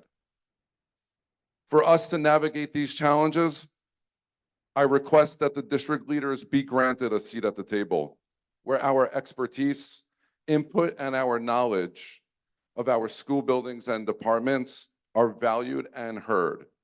This commitment to collaboration will prove necessary in the year ahead. In the coming weeks, we will be collaborating with the Amityville Teachers Association to explore new initiatives and strategies aimed at providing the best possible educational experience for our students. Equally important is our commitment to ensuring that our teachers and our staff receive the support and recognition they rightfully deserve. I urge our central administration and Board of Education to listen and act on our professional and our personal needs, not only for the administrators, but for the teachers, our counselors, custodians, monitors, teaching assistants, nurses, clerical staff, food service workers, security guard, one-to-one aides, and our buildings and ground staff. As we navigate what promises to be one of the most challenging years in recent memory, it is vital that we all feel supported in our work. I feel confident that together as a united front, we can overcome this challenge, but it will only work if we are united. I thank you for your time and consideration of these important issues. Thank you.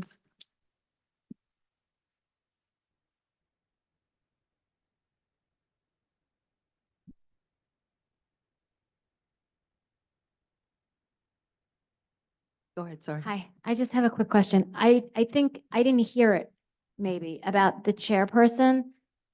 Did she say she was getting back to you? No, or she's gonna, so which one? I'm sorry, go ahead with. the about the chairperson for the elections? Is council getting back to you on that? I'm confused. I Did she think say it's okay or she I think didn't say it's okay? she's coming back in again, but I believe she said something to Melissa. She asked a Melissa question. I believe that's what it was. Just come back to the mic. Hold on. Okay. Hold on. She's coming back. I can hear you.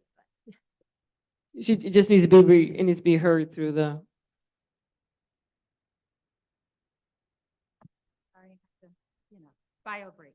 So it was already looked at by my office and it was deemed appropriate. It was deemed okay.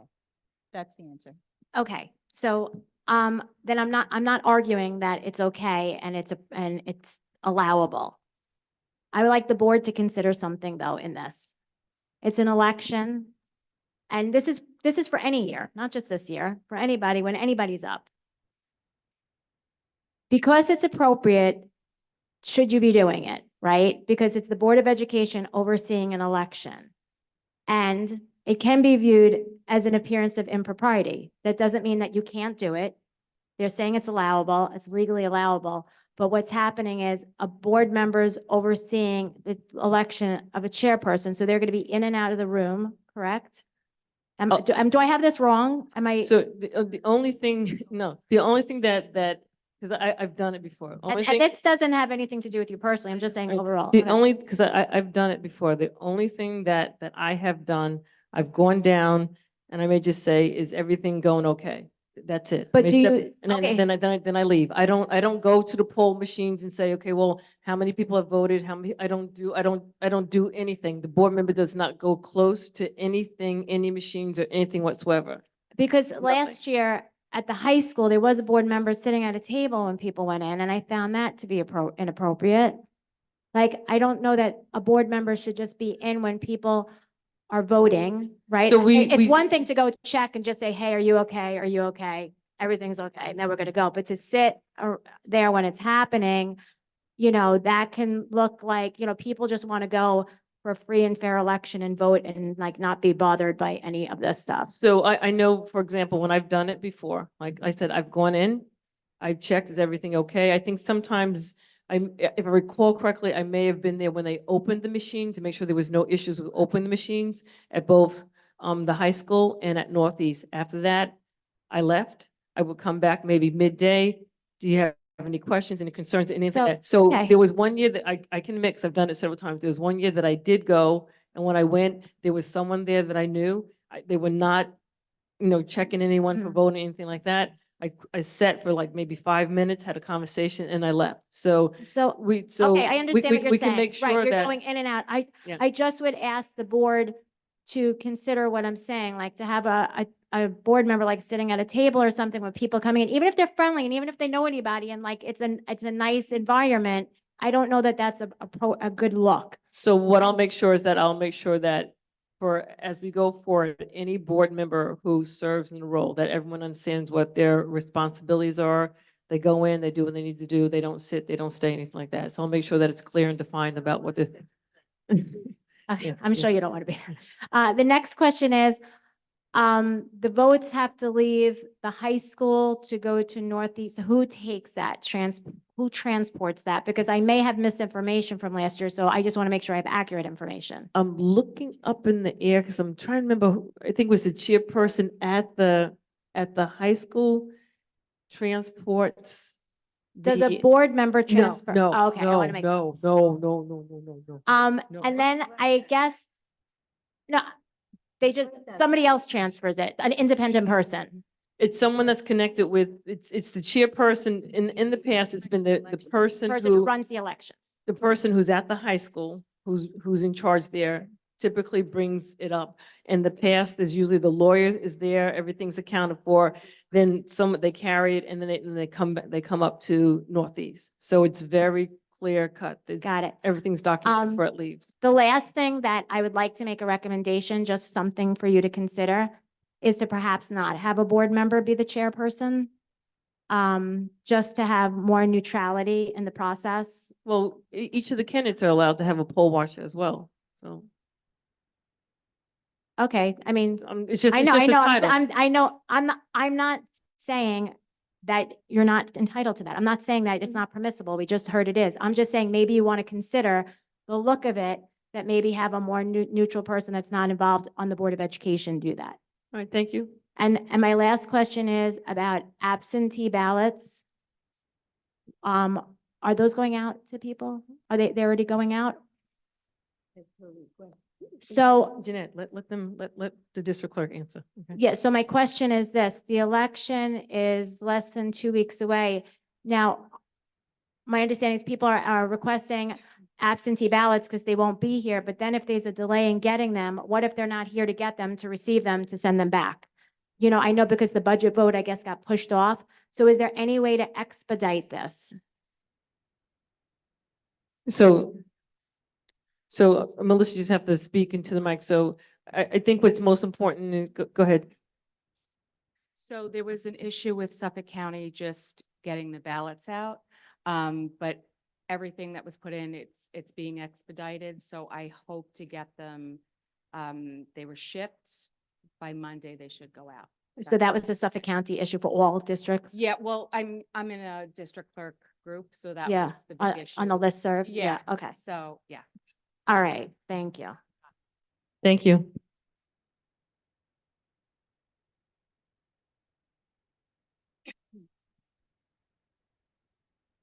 Good evening. My name is Heather Catron. I'm a parent of 2 seniors that are graduating this year. Just wanted some information as to the senior awards. Do we have a date and a time for that? Yes. Dr. Talbot and Ms. Stevens in the Yes, audience as good well. evening. We have received some inquiries as well as some concerns about conflicting events that involve our student scholars, our seniors. We have been in touch with Principal Stevens and the high school staff, and there is an alternate date that will be published and will be coming out to the parents soon. Is it going to be during the day or in the evening? It's when in parents the can attend? evening. Oh, it will? Yeah, the Okay. senior awards will be in the evening. Great, thank you. Thank you. Jeanette. Hi, Margaret Schaff, Amityville. I think I may have suggested this one time before, but I just have a quick question with regard to the agenda and how it's written. And every time, I think what our biggest issue right now is finances, and we're always talking about finances and the lack thereof. But every time there's a vote on something monetarily related, there's, like right here, we just talk about communication and everything else and the lack thereof. And so Dr. Talbot, you basically just said there's a cap on agenda point E, the PJD investigations, that there's going to be a cap. And then we said, well, what's the cap? What's the cap? What's the amount? What's the figure? What are we looking at? How much money? It's blank. Ms. Mawatsi says, well, yeah, it's an as-needed basis. So what's the cap? So you just saying there's a cap, Ms. Mawatsi saying it's an as-needed basis, it may not cost a lot. That's the kind of communication that is so dysfunctional that in public, you're saying one thing, you're saying something else, and yet we still don't have an answer. That's the kind of stuff that we really need tweaked and effective and worth listening to, because what we just listened to, that little display of yes, no, is ludicrous. Okay, Ms. Shuff, your point is well taken. But what I'm not going to take from you are demeaning remarks. But no, listen to me. You're entitled to your opinion, but Yeah. there's a way to speak to people. I am And I need to know what? apologize to this entire community and to my employee the day that you stood up here I and, apologize to and her. treated her I so apologize to Ms. demeaning Mawatsi based upon her profusely, more than once. presentation. But I- I'm just saying, directly moving afterwards. forward, Ms. Shuff, we can partner around this, and you're a very insightful and smart woman. And as you impart information and thoughts and wonderings and suggestions, we're open for them.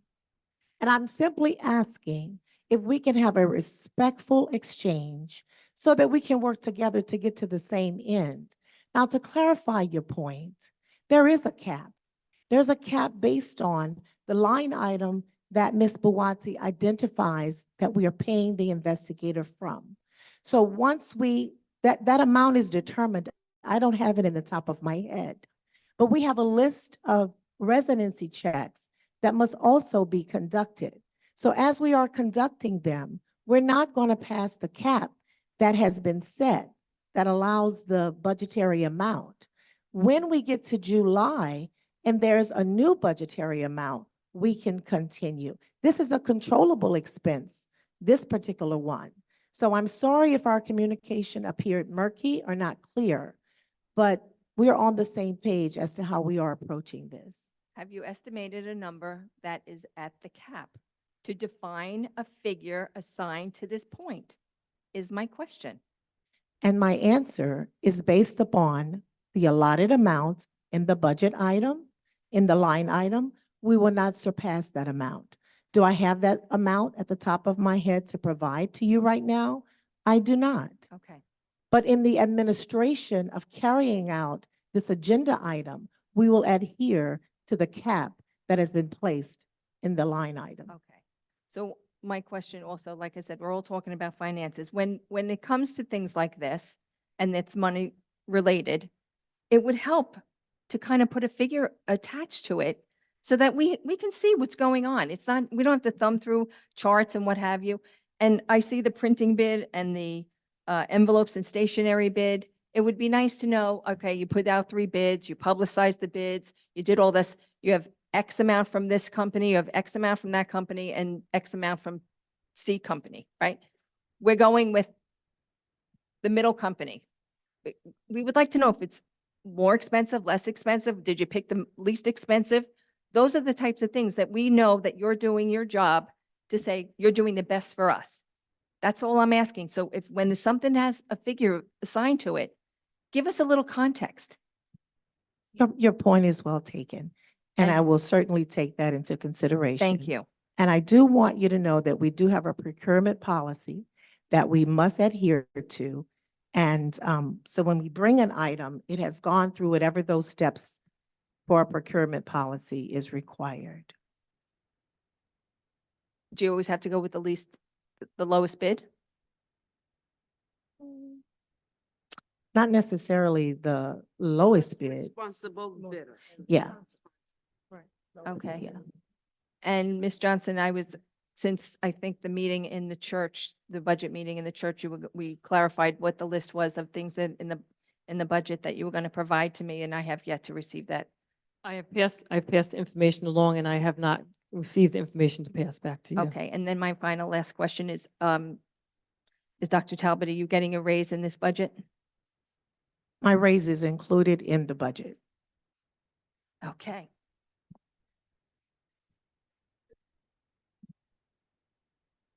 Please don't call out in the audience. Thank you. Hi, Chris Nearing. Can I just get some clarification on the budget transfer? I know the money got moved from the regular buses to the handicap buses, and I understand that that has to happen. But is that money that got moved over not needed to pay for the other buses?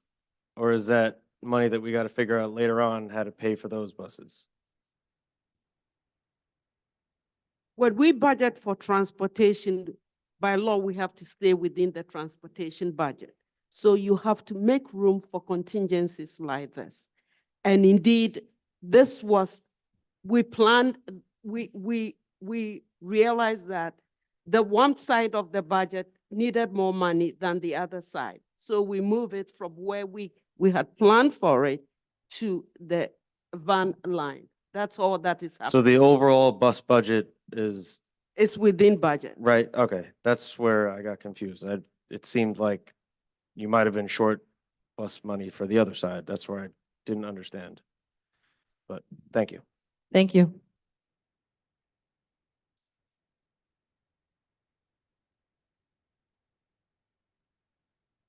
Stephanie Andrews, Amityville.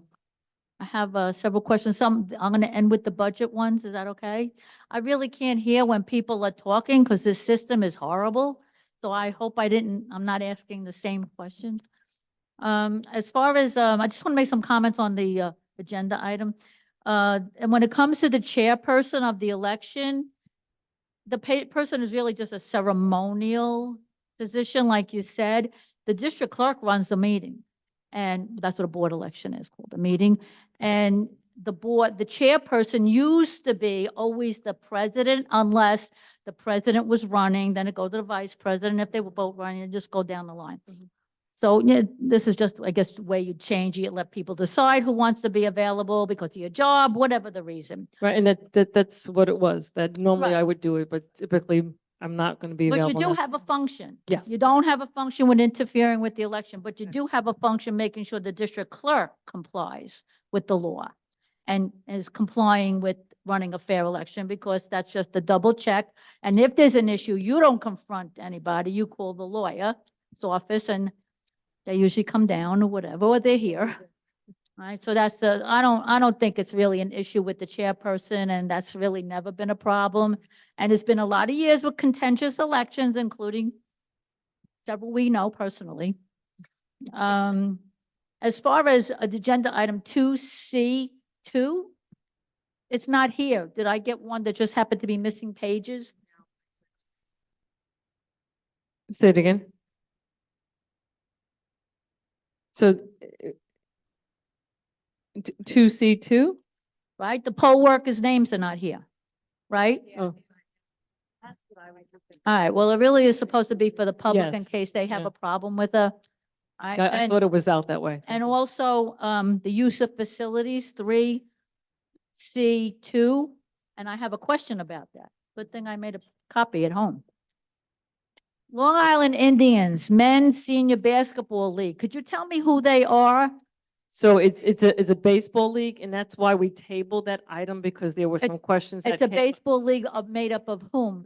Amityville School District residents or? That's why there's more questions that are. Because this is every Saturday and Sunday from 8 to 4, from May till the end of August. And if That's this why is there's a not que- residents, it should not be used because the fields get beat up during the school year. They need a rest in the summer, Right. That's except for why, residents. that's why it was tabled, because there's Okay, questions in perfect. regards to it. Excellent, excellent. Is there a policy about use of facilities that it has to be residents? I didn't have a Yes, chance to there look is through a the policy policy in book. regards to that. I didn't remember if there was. Okay. And also, when it comes to use of the facilities, like in this, they have a, additional insured, the district is named as an additional insured. Is it okay I go on? Because I have a budget question. No, let me just see if there's anyone else that has any other Want questions. me to go sit down and then Yeah, come back? Yeah, I That's have to fine. do it, sorry. No problem. Is anyone else? Well, I guess you're lucky you can come back again. There's no one else. Okay. Stephanie Andrews, Amityville. I have some questions about the budget. So there are several prior than this year external auditor reports identifying deficiencies in the district that we're not doing necessarily the best accounting practices and we could do better. And there are several that identify some things that would definitely impacted the grant money issue this past year. Or I should say, actually it was last year, I think, right? Have those reports been reviewed and why weren't they implemented if they were? So the reports were presented to the board, the reports were The reports presented. to the board. No, I'm saying the reports were presented to the Board of Education, the internal and external reports. And from those reports that were provided, there were changes that were implemented by the Finance and Operation Office, whatever it covered. So yes, there were changes that, because whenever there's a report that identifies any issues, we have to follow with what corrective actions that we took Right, place. So yes, Only thing is, I think in Mrs. Buatsi or Dr. Buatsi, I'm not sure, but Miss Buatsi, she was appointed 2022, Dr. Talbert in 2023. yes.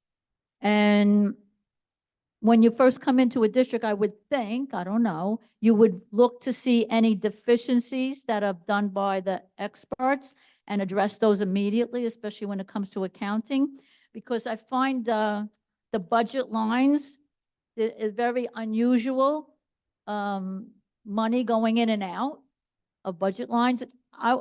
Does this district business office encumber the money of the known expenses that they know that are going to be there in July, that are there for the entire year? For example, you know what the salaries will be because you have those people on staff already. You know what the bond money will be. Is that money encumbered as soon as you walk in the door on July 1st fiscal year, as the generally accepted accounting practice would dictate? For we the know? 23-24 school year. What? For the 23-24 school year, the monies have been encumbered. Encumbered in July for the entire year. You encumber everything you can so it can't be overspent somewhere else. They were not encumbered in July, but shortly thereafter, they were. Well, that doesn't explain, how we wound up spending. Well, the other statement was the order, I'm sorry, what was the name of that firm? I didn't hear what they, Stonebridge. was it Jeff? Stonebridge. Okay. They said that the money for the grant staff appointments was spent out of the general staff fund line as opposed to the grant fund line. Could you tell me why that happened? It was the benefits that, so people were hired from the grant money. So typically what has occurred in the past for a small number of individuals that are hired from the grant, then their benefits goes into the general fund. What happened that time around in 22-23, when individuals were hired under the grant, the benefits did not come from the grant. It went to the general fund. Right, no, I know that's what happened, but why did that happen? Because that shouldn't have happened. The grant should go to the grant. With the appointment, as I didn't see the paperwork, the website's horrible. The paperwork, when they were appointed, were they appointed for a one-year term? Dr. Talbot, no. Wasn't it a one-year grant? No, it was not. It was a 3-year grant. It was a the 3-year American grant, but Rescue did you Plan have the money. funds for 3 years? Yes, we did. So then how are we short for 3 years? Is that from 19 to 20, 20 to 21? Is that what we're talking? Again, when the individuals were hired, they were hired under the grant and the benefits were paid from the general budget. The benefits for the individuals. Are you saying the benefits amounted to over $3 million? No, I did not say No.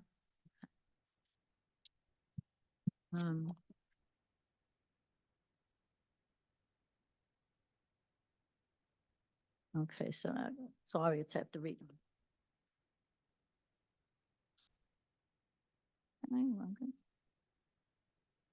Oh, and as far as the bus goes, that Mr.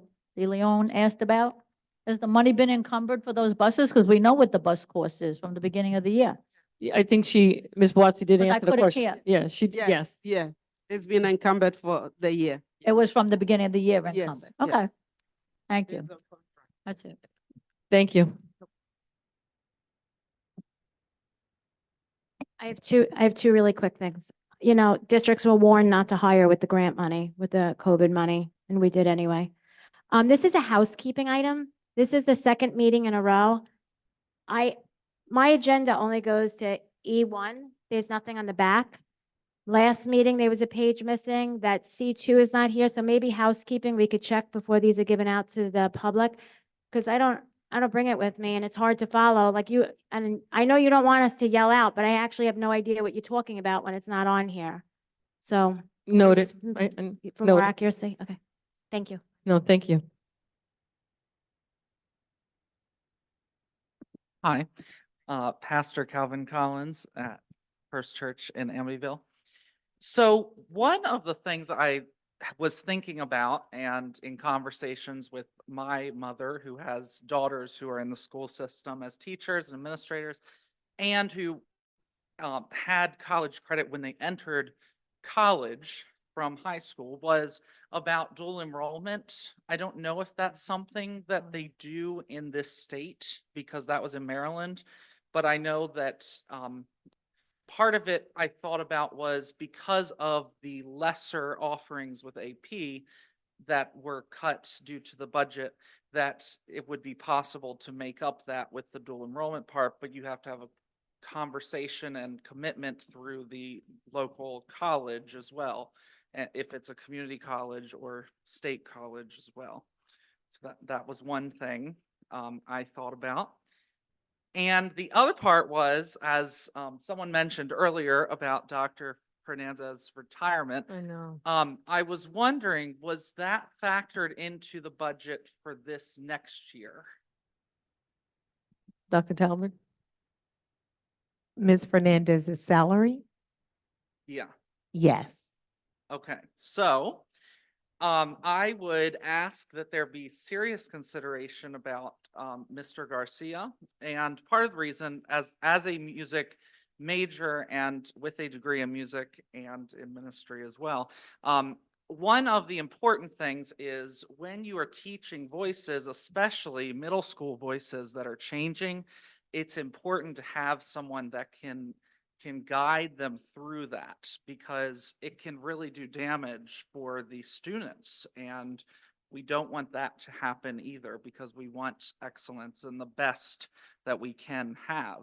So and there's other parts as well to consider, but that was one of the biggest reasons that I felt I would share, and to really urge the importance of considering that because of the difference in the financial aspect that we have with Dr. Fernandez's retirement. Thank you. Thank you. Thank you so much. Any other questions regarding non-agenda items? Seeing none, can I have a motion to adjourn at 9:50? So moved. Carol Seehoff is first. Leslie Kretz is second. All those in favor? Aye. Thank you for coming out.